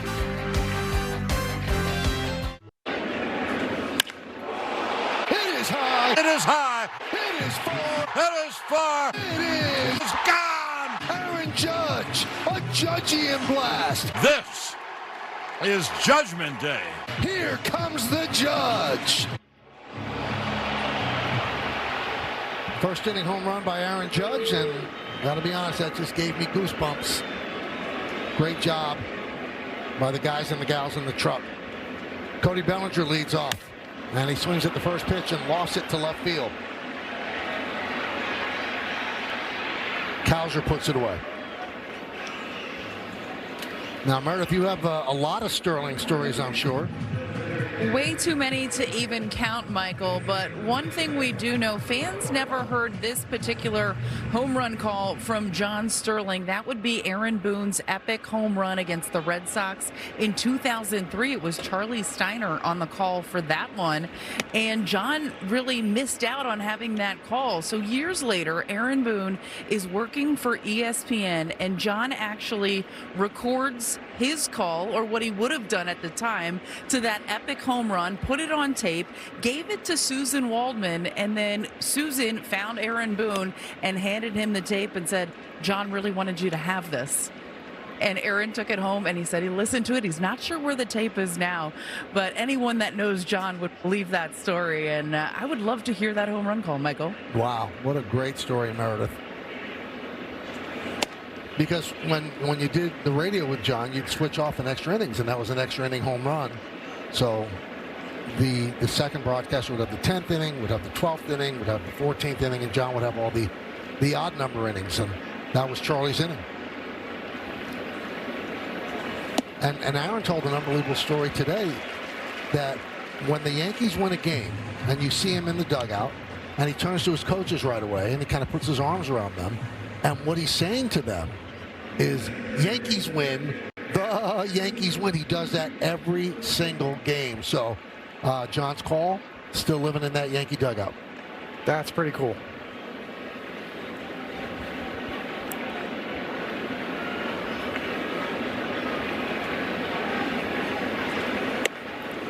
And there's a strike to Chisholm, and he immediately challenges. The batter's challenging the pitch.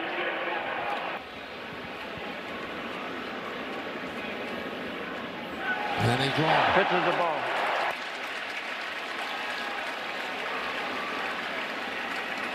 Redemption for Jazz.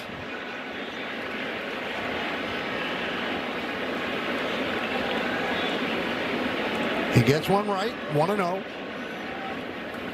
Has to make him feel good. 2-0. So he has 8 pitches challenged, and that was the second one he got right.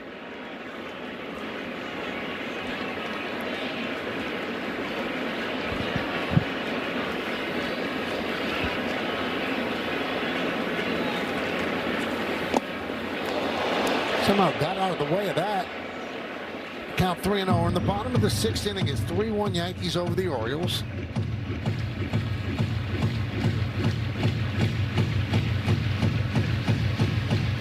The Yankees are looking to see if Jazz got hit, but they're not going to challenge.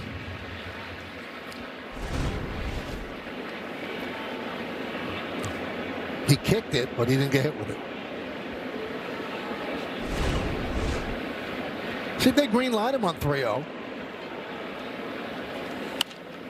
They do. And he puts it into the seats foul.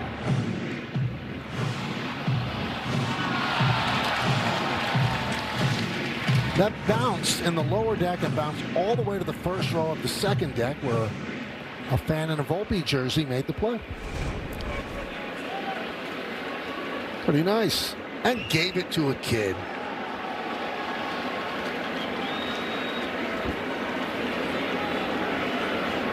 Pretty cool.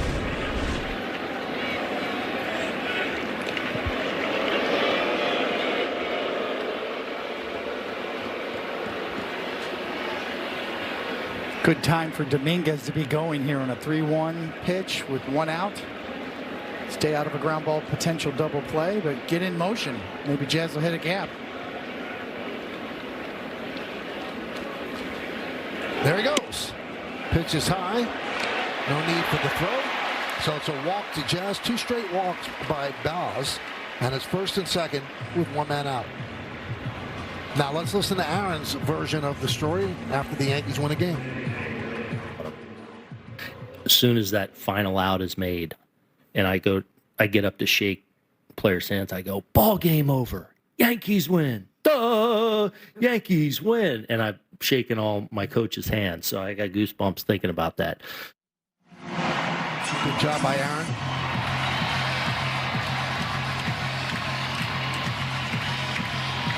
Aaron liked John a lot. He really did. And you know that Joe Torre and Joe Girardi all really loved him. And I got a call from Buck Showalter he said today, and he said something that was really right on point. He said, John wasn't mean. He said, there were broadcasters that I've worked with. He said, when things were going wrong for the team, they were mean. John would criticize, he said, but he wasn't mean, and he always came down and sought you out and said hello. He said there was just no meanness to him. And I always say that John was one of these people, total absence of malice. He just wanted life to be a cocktail party with everybody happy, telling stories. Here's Paul Goldschmidt.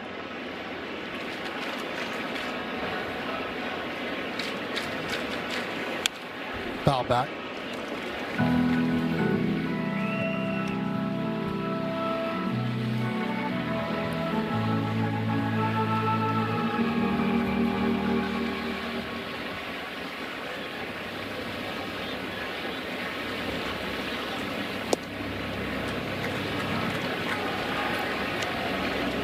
One and one.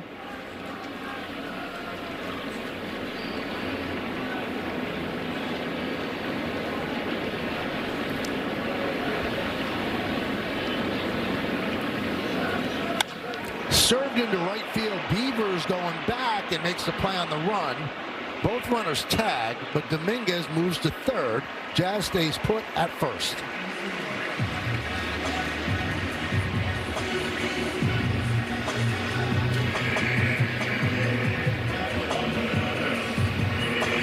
The man who came into the game at -4 defensive run saved has made some nice plays in right field.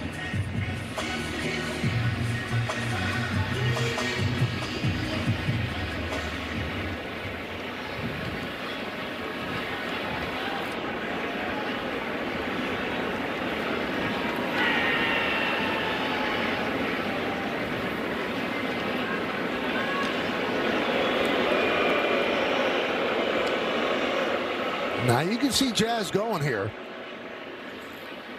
because if Rushman throws through, Dominguez has great speed. He'll dart home.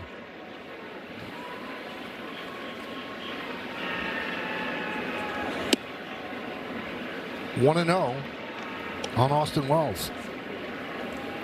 Yeah, that was the old Billy Martin play. If he got 2 strikes with 2 outs in this situation, he'd have the runner just go out there and get picked off automatically, try to get in a rundown.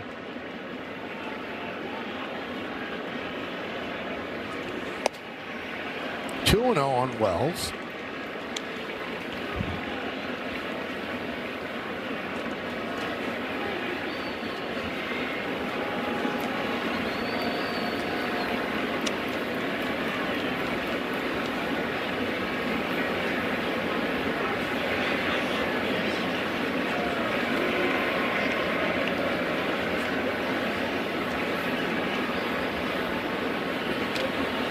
There he goes. They do throw through, but staying put is Dominguez. A stolen base for Jazz Chisholm.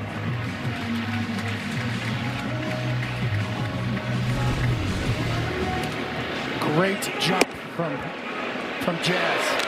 No chance for Rushman.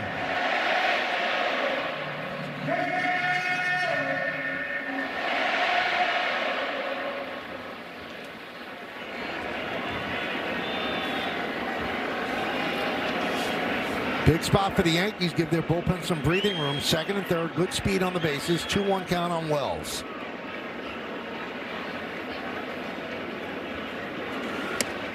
All the way to the backstop. Here comes Dominguez. Here's the throw. He's out.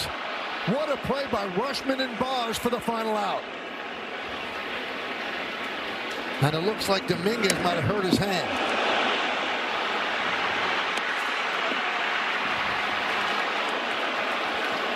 I thought he might have got his hand in there. Ooh. And he's asking the Yankees a challenge, and it looks like they will. New York is challenging the alcohol at home plate. I think he might be safe, David. Safe. Hands in underneath the tag.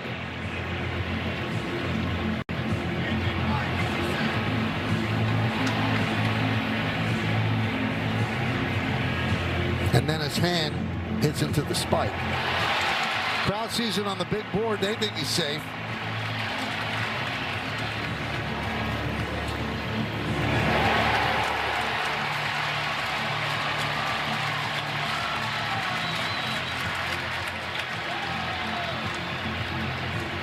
There was a slight hesitation as he was coming home that made it closer than it had to be.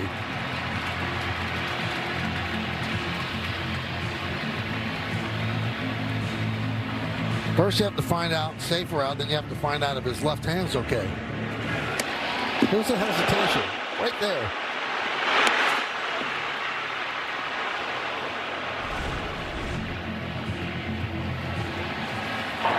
After review, the call is overturned. The runner is safe.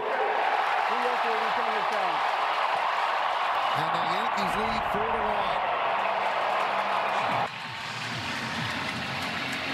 4-1. Definitive proof right there. Hands underneath the glove.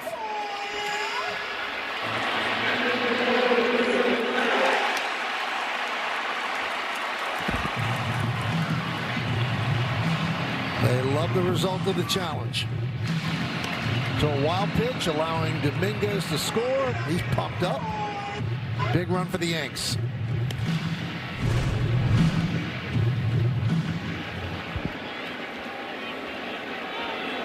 Scored a wild pitch. And Jazz moved to third on the wild pitch.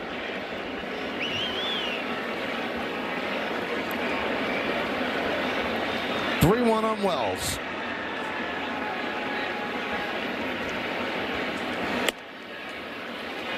And that's ball 4.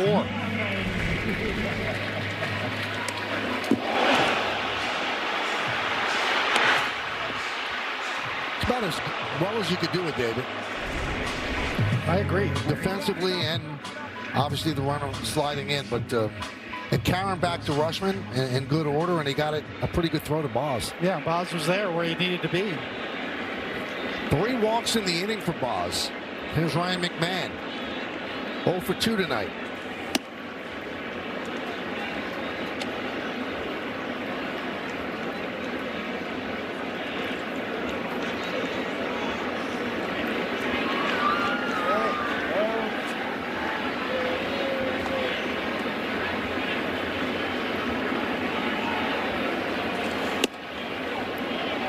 One and one.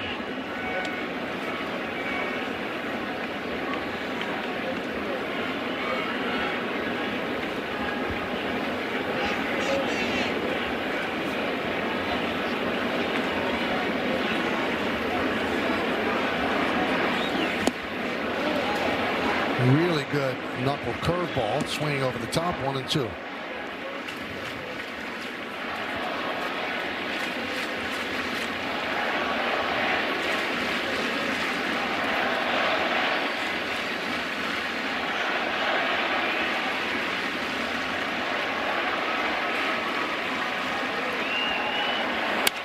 Line drive, it's a base hit. Nice piece of hitting by McMahon.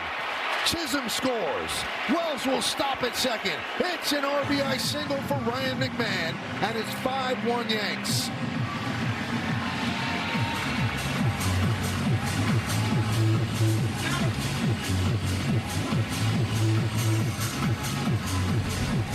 Oh, indeed it was a nice piece of hitting. Hit it where it's pitched. Not only hit it where it's pitched, smoke it where it's pitched.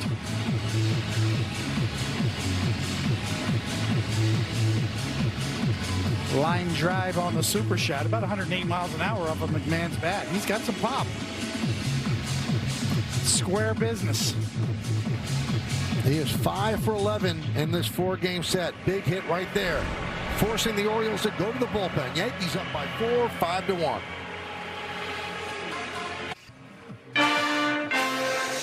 Yankees Baseball on Yes is brought to you in part by Toyota, the official hybrid vehicles of the Yankees. And by Delta, the official airline of the New York Yankees. Delta, keep climbing.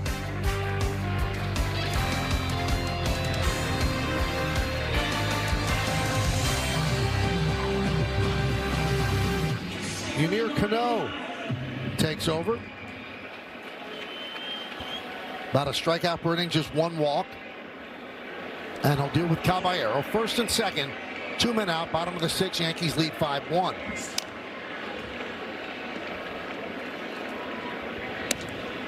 Sinker, splitter, slider from Cano. It could be tough, especially on right-handed batters from that release point.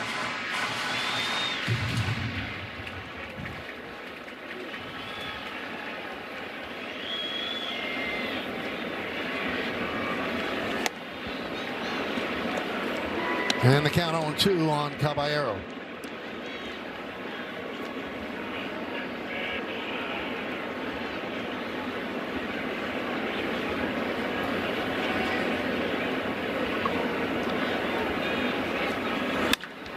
Drilled down the left field line. That ball is off the wall. Wells scores. McMahon goes to third. Moving to second is Caballero. He's safe with a double and an RBI. And the Yankees lead 6-1.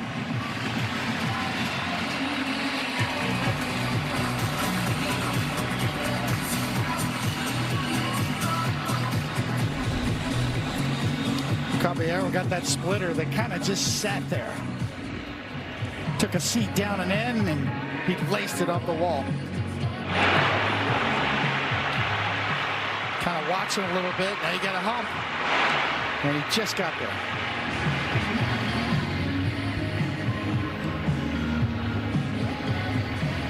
And with the swing, he picks up his 13th ribby. Second and third. And here is Grisham. Couple of doubles and a walk. Served into left center field. Cowser with the call and the catch. The Yankees get 3 big runs. They're up 6-1. Here's Rick Camp with a game on the line. 2 outs and no one on base. Ernie, if he hits a home run to tie this game will be certified as absolutely the nuttiest in the history of baseball. It'll be an 0-2 pitch. And he hits it to deep left. Heat goes back. It is gone. Holy cow. Oh, my goodness. I don't believe it. I don't believe it. Rick Camp. Rick Camp. I don't believe it. Remember what I just said. If he hits a home run, that certifies this game as the wackiest, wildest, most improbable game in history. July 4th, 1985, John did Braves games before he became the Yankees voice on radio in 1989. So Rick Camp was a relief pitcher, couldn't really hit. Game started at 9:04 due to rain. 41-minute rain delay in the third inning. Hernandez hit for the cycle in 10 at-bats. Rick Camp hit a game-tying home run in the 18th. And the Braves kept their fireworks show for July 4th at 4:01 a.m. And John Sterling announced that game with Ernie Johnson, Sr. Pretty amazing stuff. Tim Hill comes on to pitch here in the 7th. Line drive, it's a base hit. Alexander with a leadoff single. That's his second hit of the evening. Help America's Heroes. Donate $11 a month and amplify your impact with a car or land donation. Go to T2T.org.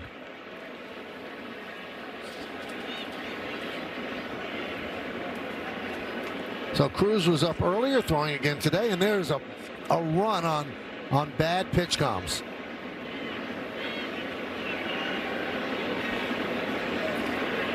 Before the first pitch was thrown by Schlittler, they were having trouble with the pitch com. Then Jake Bird came in, didn't have a pitch com. And now Tim Hill also had to have his pitch com replaced.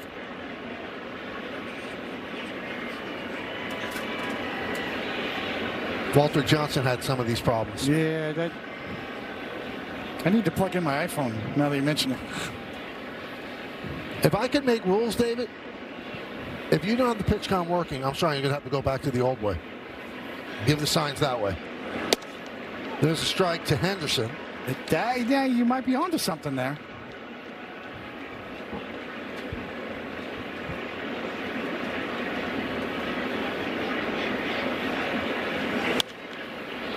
One's a fastball, two's a curve? Yeah. What's your repertoire? What do you feature? One's a fastball, two's a curve. What else? So wiggling fingers is a change. What do you got, a circle? Is that what you? Oh, yeah. Circle K change. Circle K.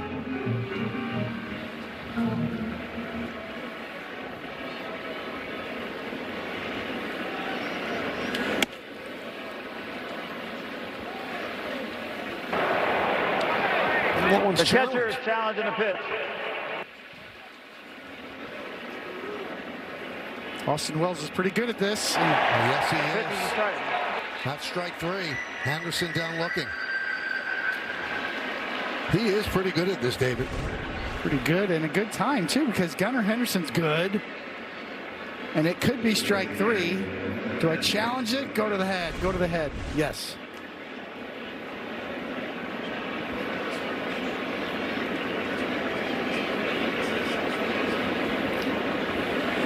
Adley Rushman takes a strike from Hill. Yankees up 6-1, top of the 7th.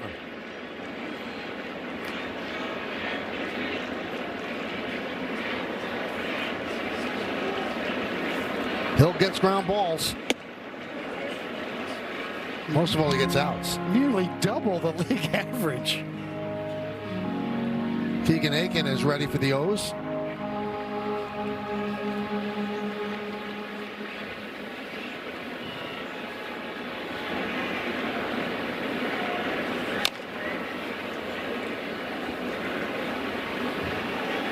John Sterling would love Tim Hill.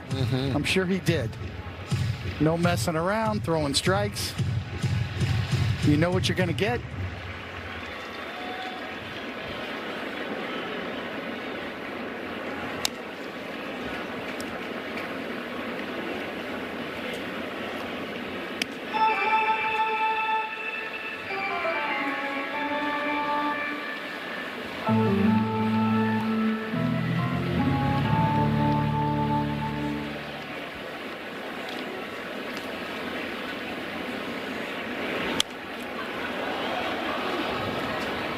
Still 0-2. Little wrinkle there from Tim Hill, a little slider. Occasionally you'll see him do that.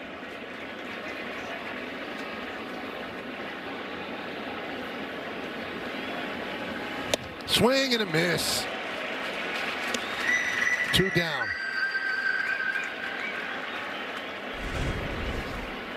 Austin Wells setting up inside and just eats him alive. Coming at you from down under. Ties him up.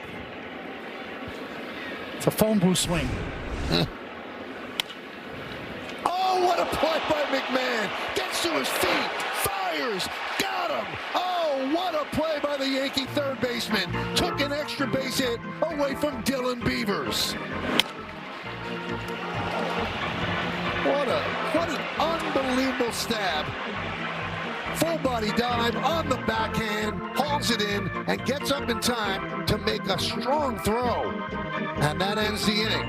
It is time for the 7th inning stretch. Yankees lead this one 6-1, but we'll stay right here as we honor America in the Bronx. Ladies and gentlemen, will you rise, remove your caps, and please direct your attention to the area behind home plate as the New York Yankees welcome an honored military guest. United States Army Private First Class, 97-year-old Constantino Isabella from the Bronx, who served in the Korean War. The Yankees say thank you, Constantino, for your sacrifice and for your service to our nation.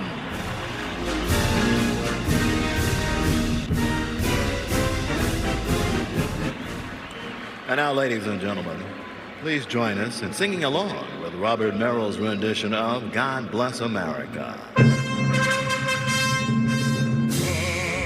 bless America, land that I love. Stand beside her and guide her. Throw the night with the light from above, from the mountains to the prairies, to the ocean, white with foam. God bless America.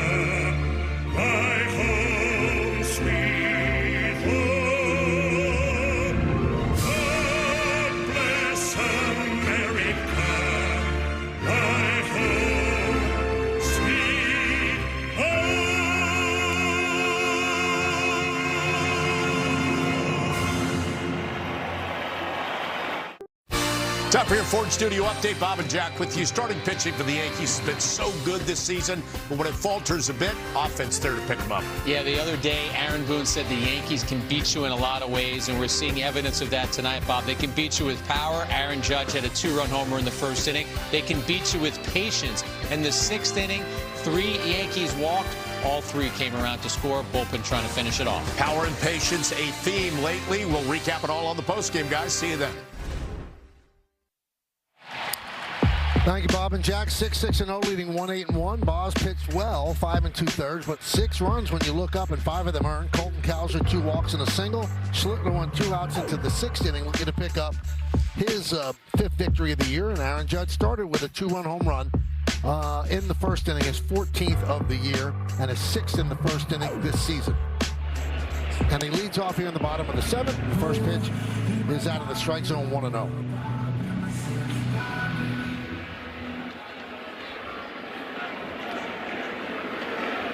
Judge homered, intentionally walked, and hit into a double play.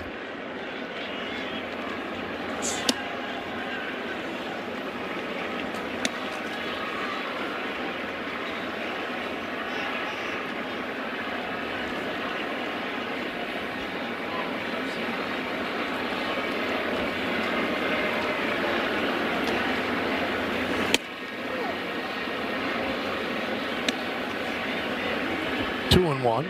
Judge, Bellinger, and Dominguez here in the bottom of the 7th. Yankees up by 5, 6-1.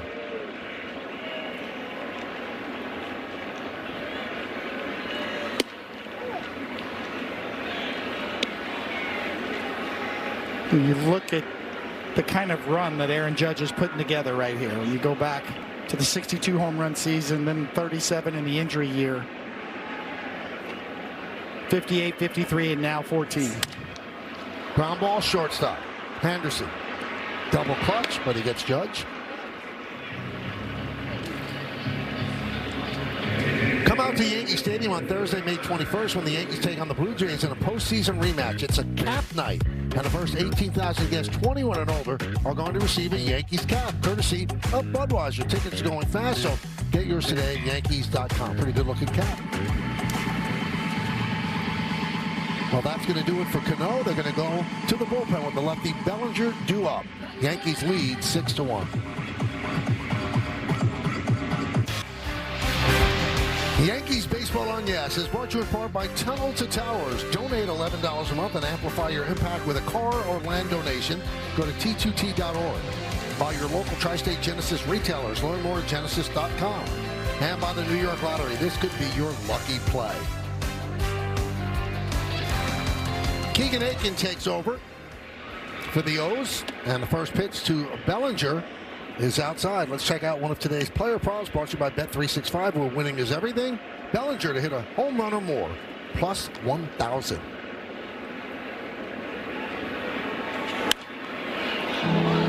Foul back, 1-1.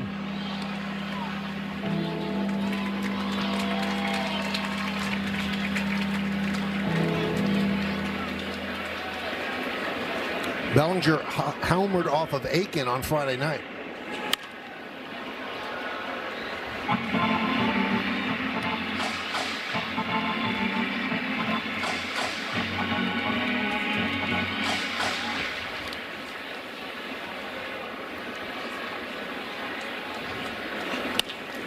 Hit shortly on one hop. Nice play by Jackson, and he'll get Bellinger with the second out of the 7th.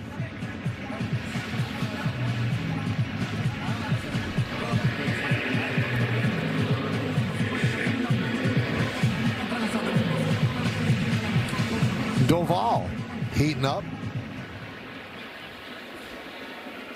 Last time we saw him, his stuff was not as crisp as the previous time.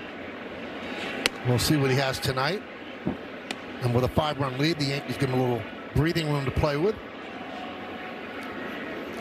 Here's Dominguez. He walked and scored on a wild pitch in the 6th inning. A bang-bang play at home plate. Batting from the right side against Aiken. He had 2 doubles yesterday batting right-handed. And look what he's doing. Just 5 at-bats, though. He has 3 hits.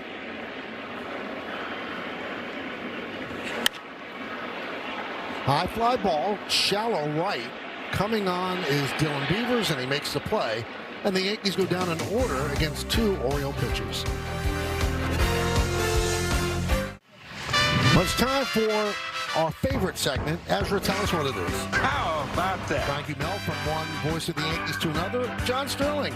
He was born John Sloss on July 4th, 1938. Later changed his name to Sterling, saying it gave him more shine. Radio play-by-play announcer for Morgan State University football from 71 to 78. And he was a theater enthusiast whose favorite musicals included South Pacific, Guys and Dolls, Camelot, My Fair Lady, West Side Story, and A Chorus Line. How about that? Also a voracious reader of mystery novels. Every plane ride I ever took with him, he was reading a paperback mystery novel. Hyundai scoreboard 6-1. As we go to the top of the 8th, and Camilo Doval will face 4, 5, and 6 in the Orioles order. First pitch grounded sharply to McMahon, and they retire Alonso on 1 pitch. One thing John Sterling did not have was an iPhone. Right to the end, he had the old school flip phone and a book. Like you said, he'd be reading a book. You never see him staring at his phone. One thing that tormented him toward the end on the road was there's just no newspapers anymore. And he was a voracious reader of physical newspapers. And remember, I told his kids, they said, what should we get him for Christmas? I said, get him an iPad, and he could read all he wants, but he just never did it. And he finally did get a flip phone, but he didn't know how to input numbers, so he carried your number on little white pieces of paper in his pocket.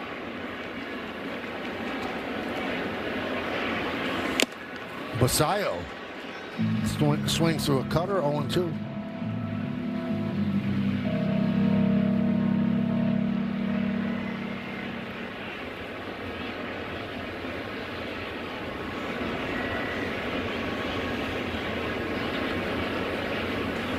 Swing and a miss. Great slider there by Doval. Well, you'd like to bottle this one and use it over and over again to left-handed batters. Classic back leg slider.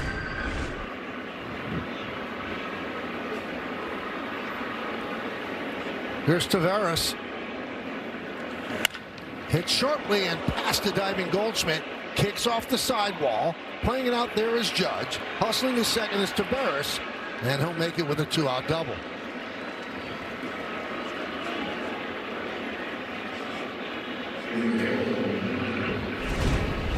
Taveras just jumps all over this first pitch cutter, up and out over the plate, coming right in your living room. Down the line. This is almost comical, David. Doval's having problems with his pitch count.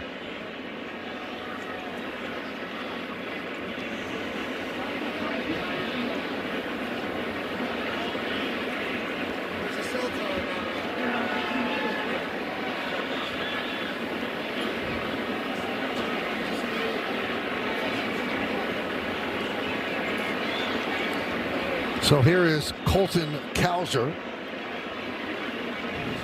Last batter that Schlittler faced today and walked in with the bases loaded to force in a run. The only run the Orioles have scored. And again, the pitch count.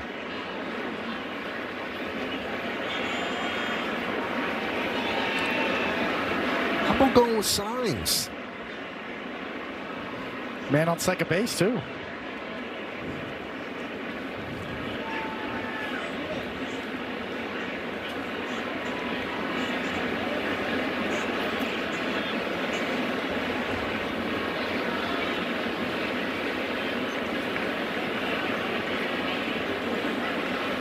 You know what they do in the NFL? If the communication systems aren't working, they just shut it down for both teams. Both teams can't communicate that way, and they have to do hand signals.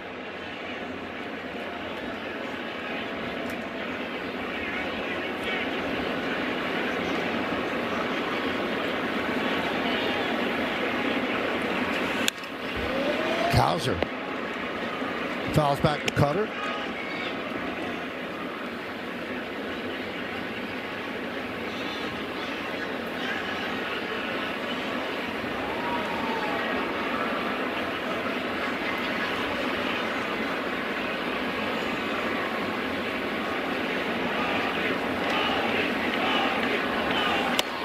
Couldn't hold up. There's that filthy slider. 0-2. Another dandy disappearing. Now you see it, now you don't.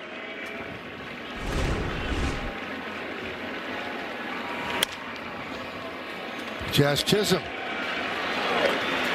gets Cowser. And a scoreless 8th inning for the Orioles as they strand one.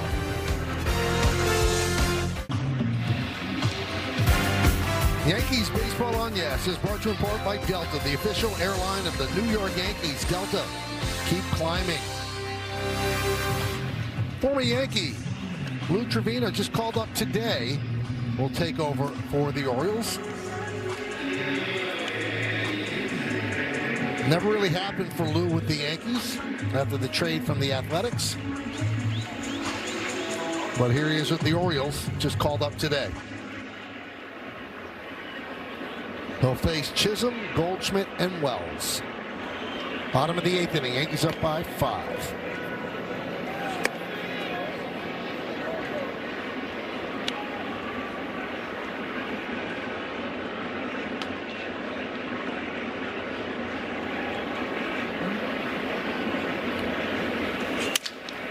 Broken bat up the middle and off the glove of a lunging Henderson. A base hit for Jazz Chisholm.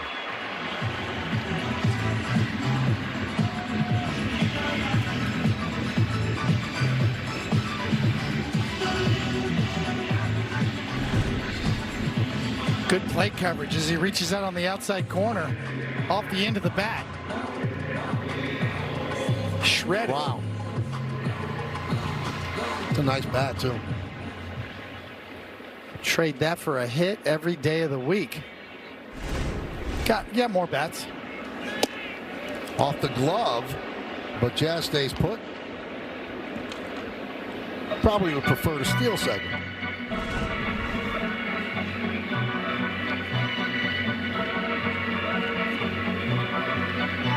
Odd attempt to catch that by Rushman. Had the glove turned the wrong way. Yeah, he got handcuffed trying to frame it.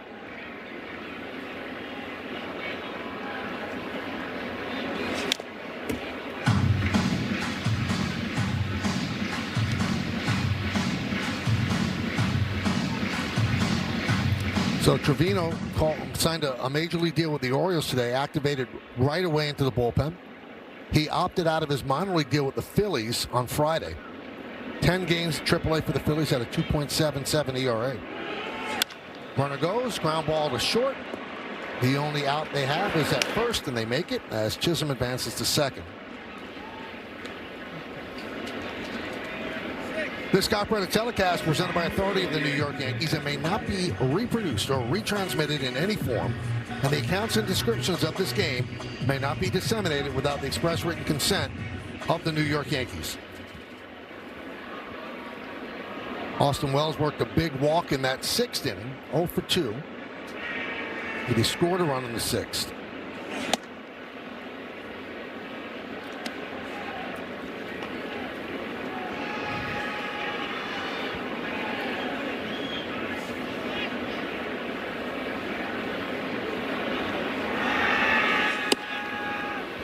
So Trevino came over from Oakland at the deadline in the Frankie Montas deal in 2022. And he was a key piece. He had a 1.66 ERA in 25 games, but he missed the entire next season because of Tommy John surgery. Was out until August of 2024. And he pitched in the Yankees minor league system to finish the season.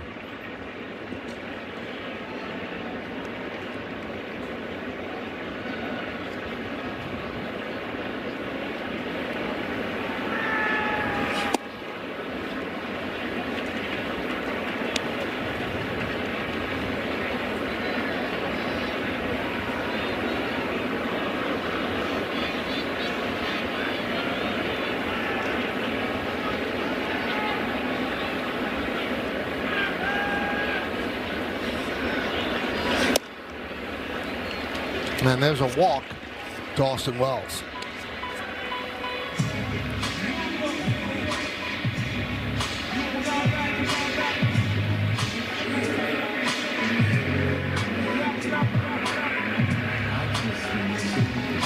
And here's McMahon, a big hit the other way, pick up an RBI single. He's off the interstate. He's hitting .205, 2 home runs and 9 ribbies. Chasing Jazz back.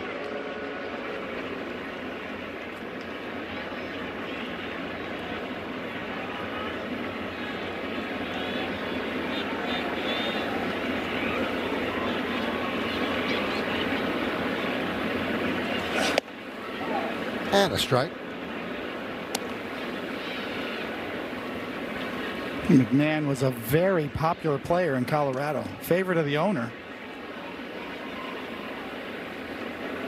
They were very reluctant to trade him. Couldn't hold up. Quickly 0-2.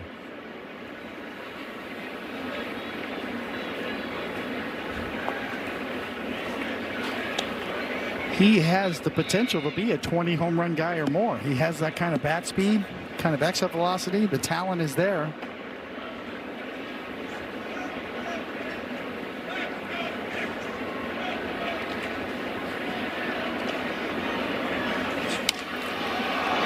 High pop-up, shallow right. Beavers puts it away for the second out.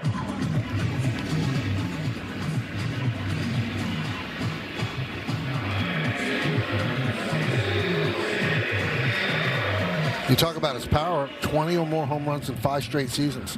It's there. And we've seen it. When he makes contact, he hits the ball hard. He has 2 homers so far this year. Here's Caballero. Double and an RBI in the Yankees' 3-run 6th. He's 1 for 3.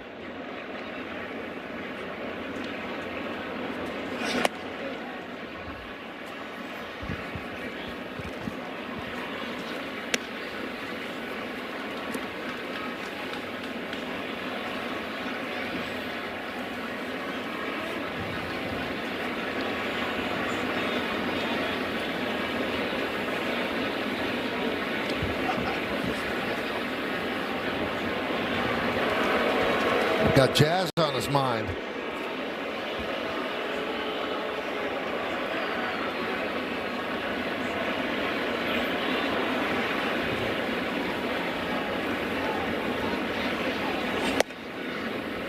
Two 2-0.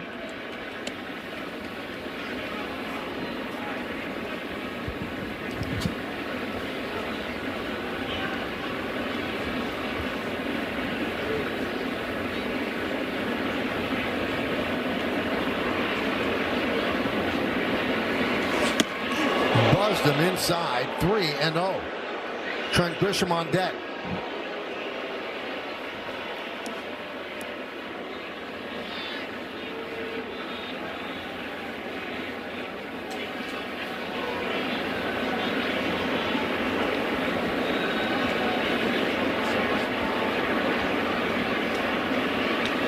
Runner goes. Strike, throw to third. Safe. Went on a 3-0 pitch.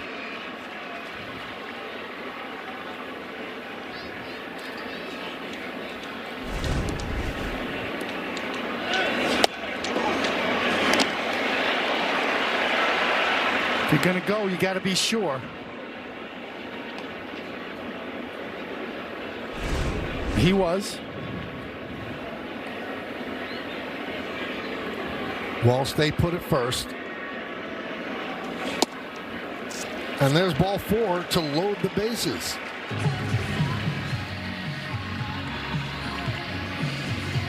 It has been a nightmare 4-game set for the Orioles. It just has not worked out. And if they don't rally in the 9th, they're going to get swept in a 4-game series. Drew Franks, the pitching coach, will talk with Trevino.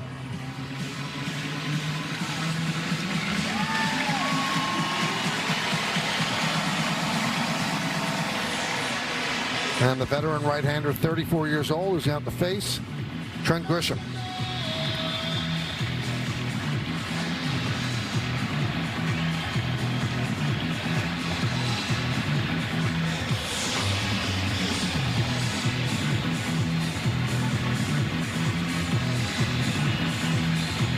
So the conference breaks up on the mound. And Trevino trying to make a good first impression with the Orioles. He's loaded the bases with 2 outs.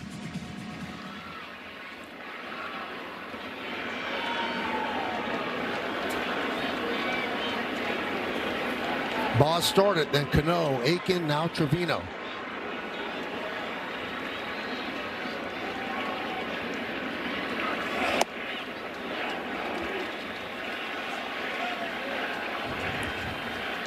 So the first 3 games, Yankees won 7-2, 9-4, 11-3. Now it's 6-1. The Yankees have not won 4 straight games by 5 or more runs since July of 2017.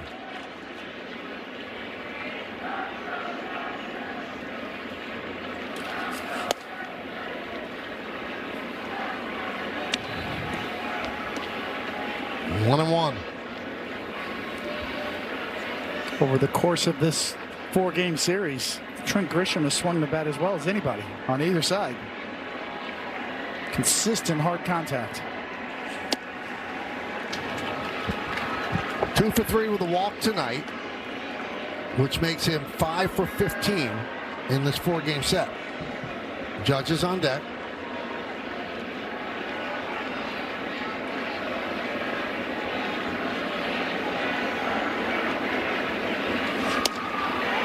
And a strike, and that's going to be challenged by Grisham. He didn't like that call. The batter's punching the pitch.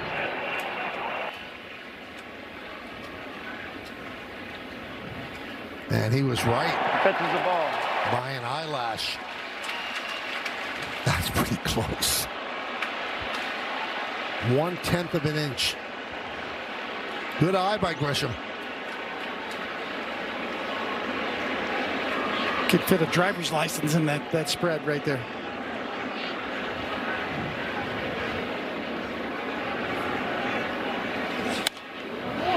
And the count full.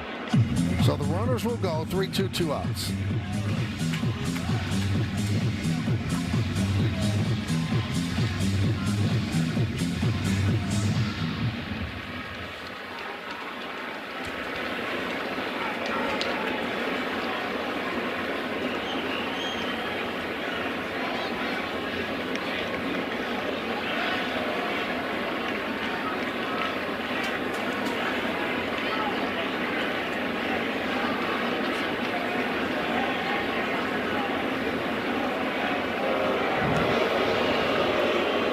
So Trevino steps off.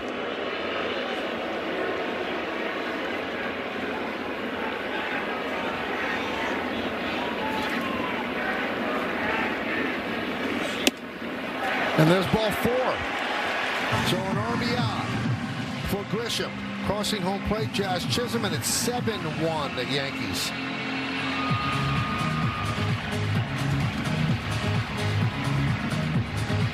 And now the scouting report.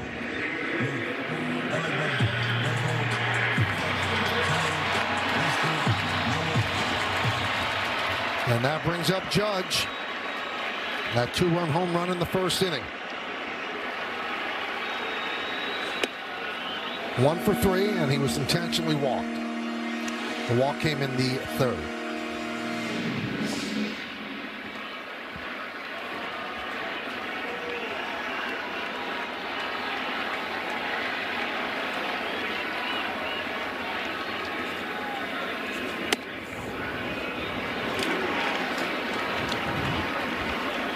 I would love to hear what John Sterling will be saying right about now.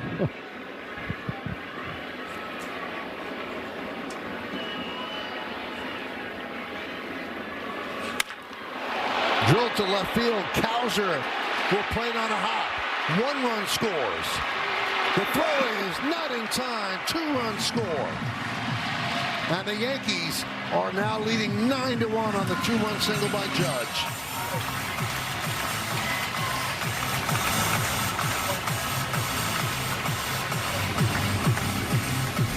Well, Aaron Judge got it going early in the first inning and keeps it going here in the 8th. Got 27 ribbies on the season. Here's Bellinger. Fouled away.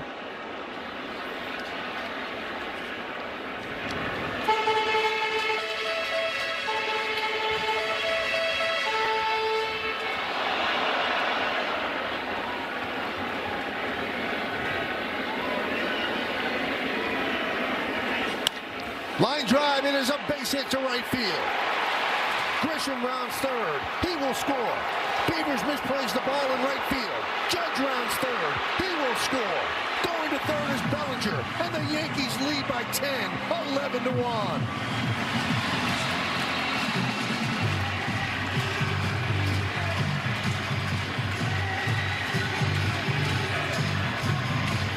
Well, there's a triple he needed for the cycle.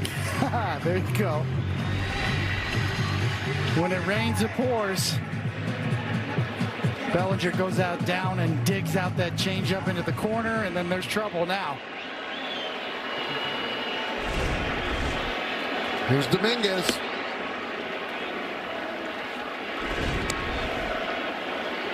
Tried to cut it off before it got to the wall.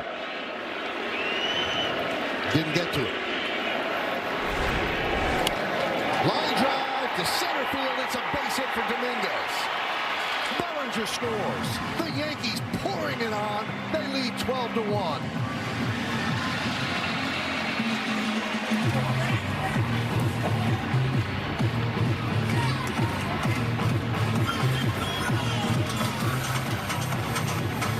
And a very tough Oriole debut for Lou Trevino.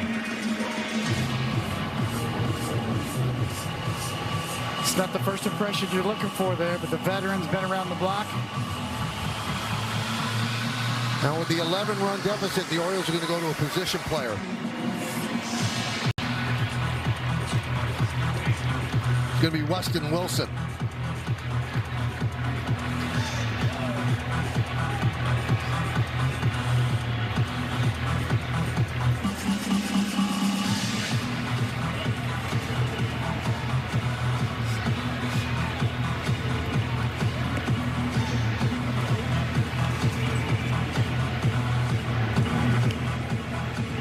So Jazz will go up against the serves of Wilson.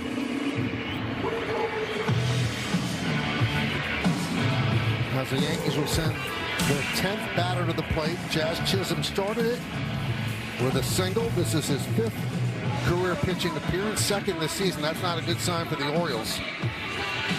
Now this early in the season, you've had a position player pitch twice already.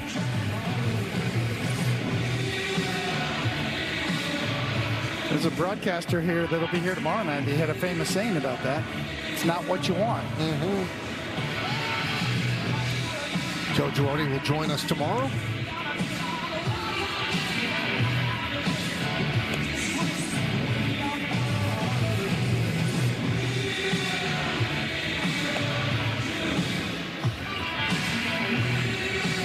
They stopped playing show tunes, Michael. No, only the organist plays show tunes. Okay. Recorded music, different story. Recorded, yeah. We got AC/DC blaring right now. I don't think they have Robert Goulet in their system.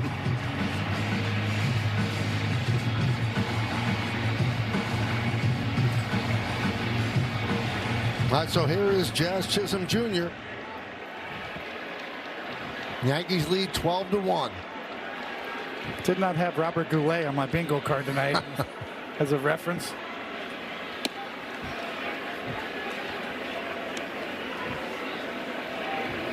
Wilson finished the 17-1 loss to Boston on April 25th. Popped up on the right side. Pete Alonso makes the play, and that will do it. 1/3 of a scoreless inning for Wilson, but the Yankees add 6. At the age of 6, John Sterling decided he wanted to be the Yankee announcer. He heard the Eddie Bracken show on radio. He didn't want to be Eddie Bracken. He wanted to be the announcer that announced Eddie Bracken. And boy, what a career he made. Incredible broadcaster, one of the greatest voices you'll ever hear. 36 years as the voice of your summer. And we lost him today at the age of 87, a life well lived. And he will live forever in the hearts of Yankee fans.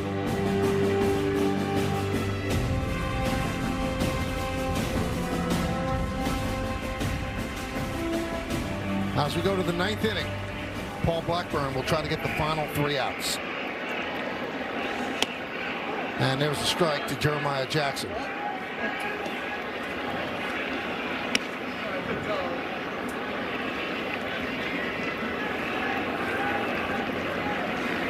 Blackburn has done his job for the Yankees quite well. Center field. Grisham is there. 1 out. Max Schumann has taken over in right field. They give Aaron Judge half an inning off.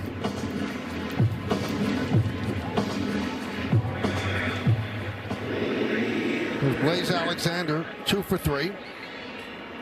Actually had a pretty good series, 5 hits and 14 at-bats in these 4 games. Yeah, he's been a tough out.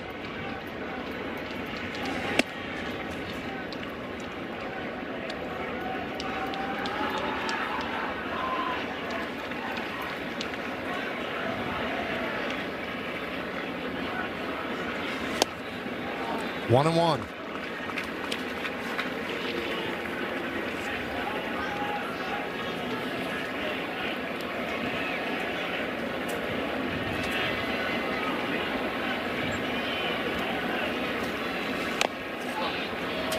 Oh, foul ball, 1 and 2.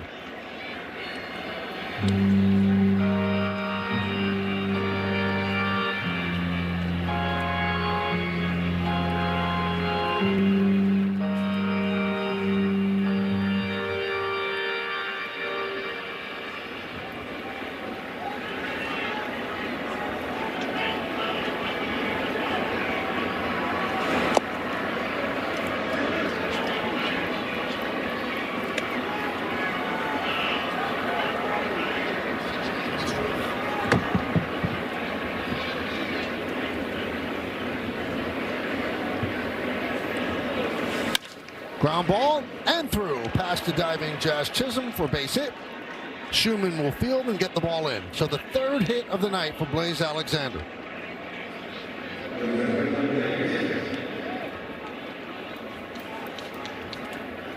Amazingly, the Orioles have the same amount of hits as the Yanks. Each team has 10, but the Yankees have 12 runs to the Orioles 1, and the Orioles run scored on a bases loaded walk.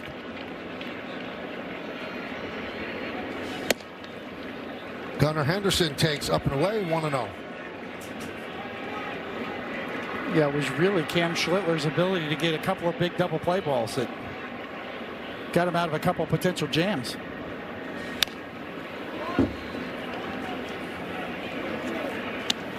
Henderson 1 for 4, and he's 2 for 12 in the series.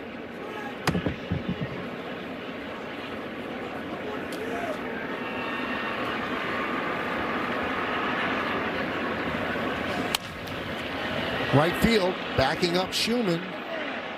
Will make the play for out number 2.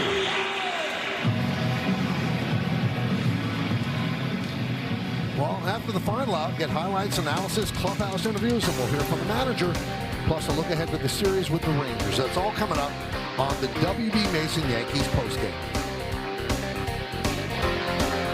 Here's Adley Rutschman. He's 1 for 4. 1 for 16 in this series.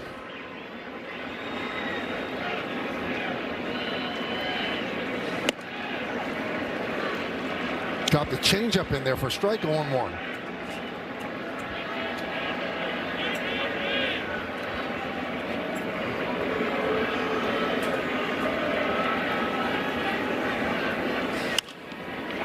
Popped up. Going to be a long run for McMahon, but it'll make the seats and out of play. And the Orioles are down to their final strike. Stayed till the end and got himself a souvenir.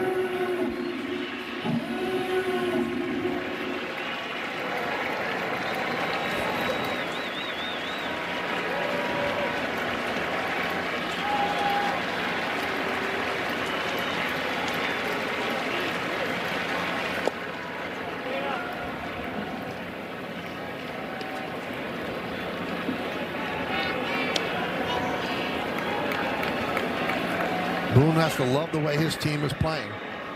Texas Rangers coming in tomorrow night.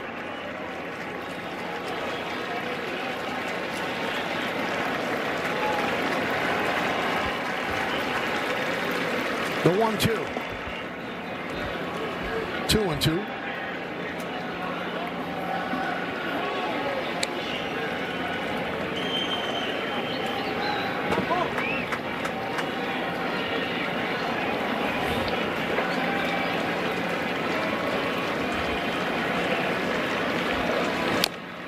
Grounded foul. Yankees up 12-1. About to sweep the Orioles in a 4-game series.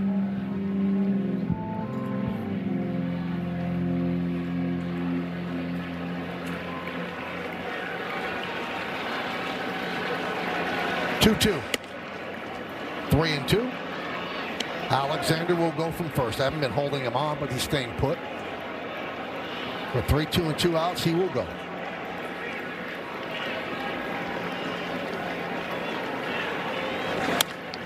Ground ball. And this should do it. Ball game over. Yankees win! Bye! Yankees win!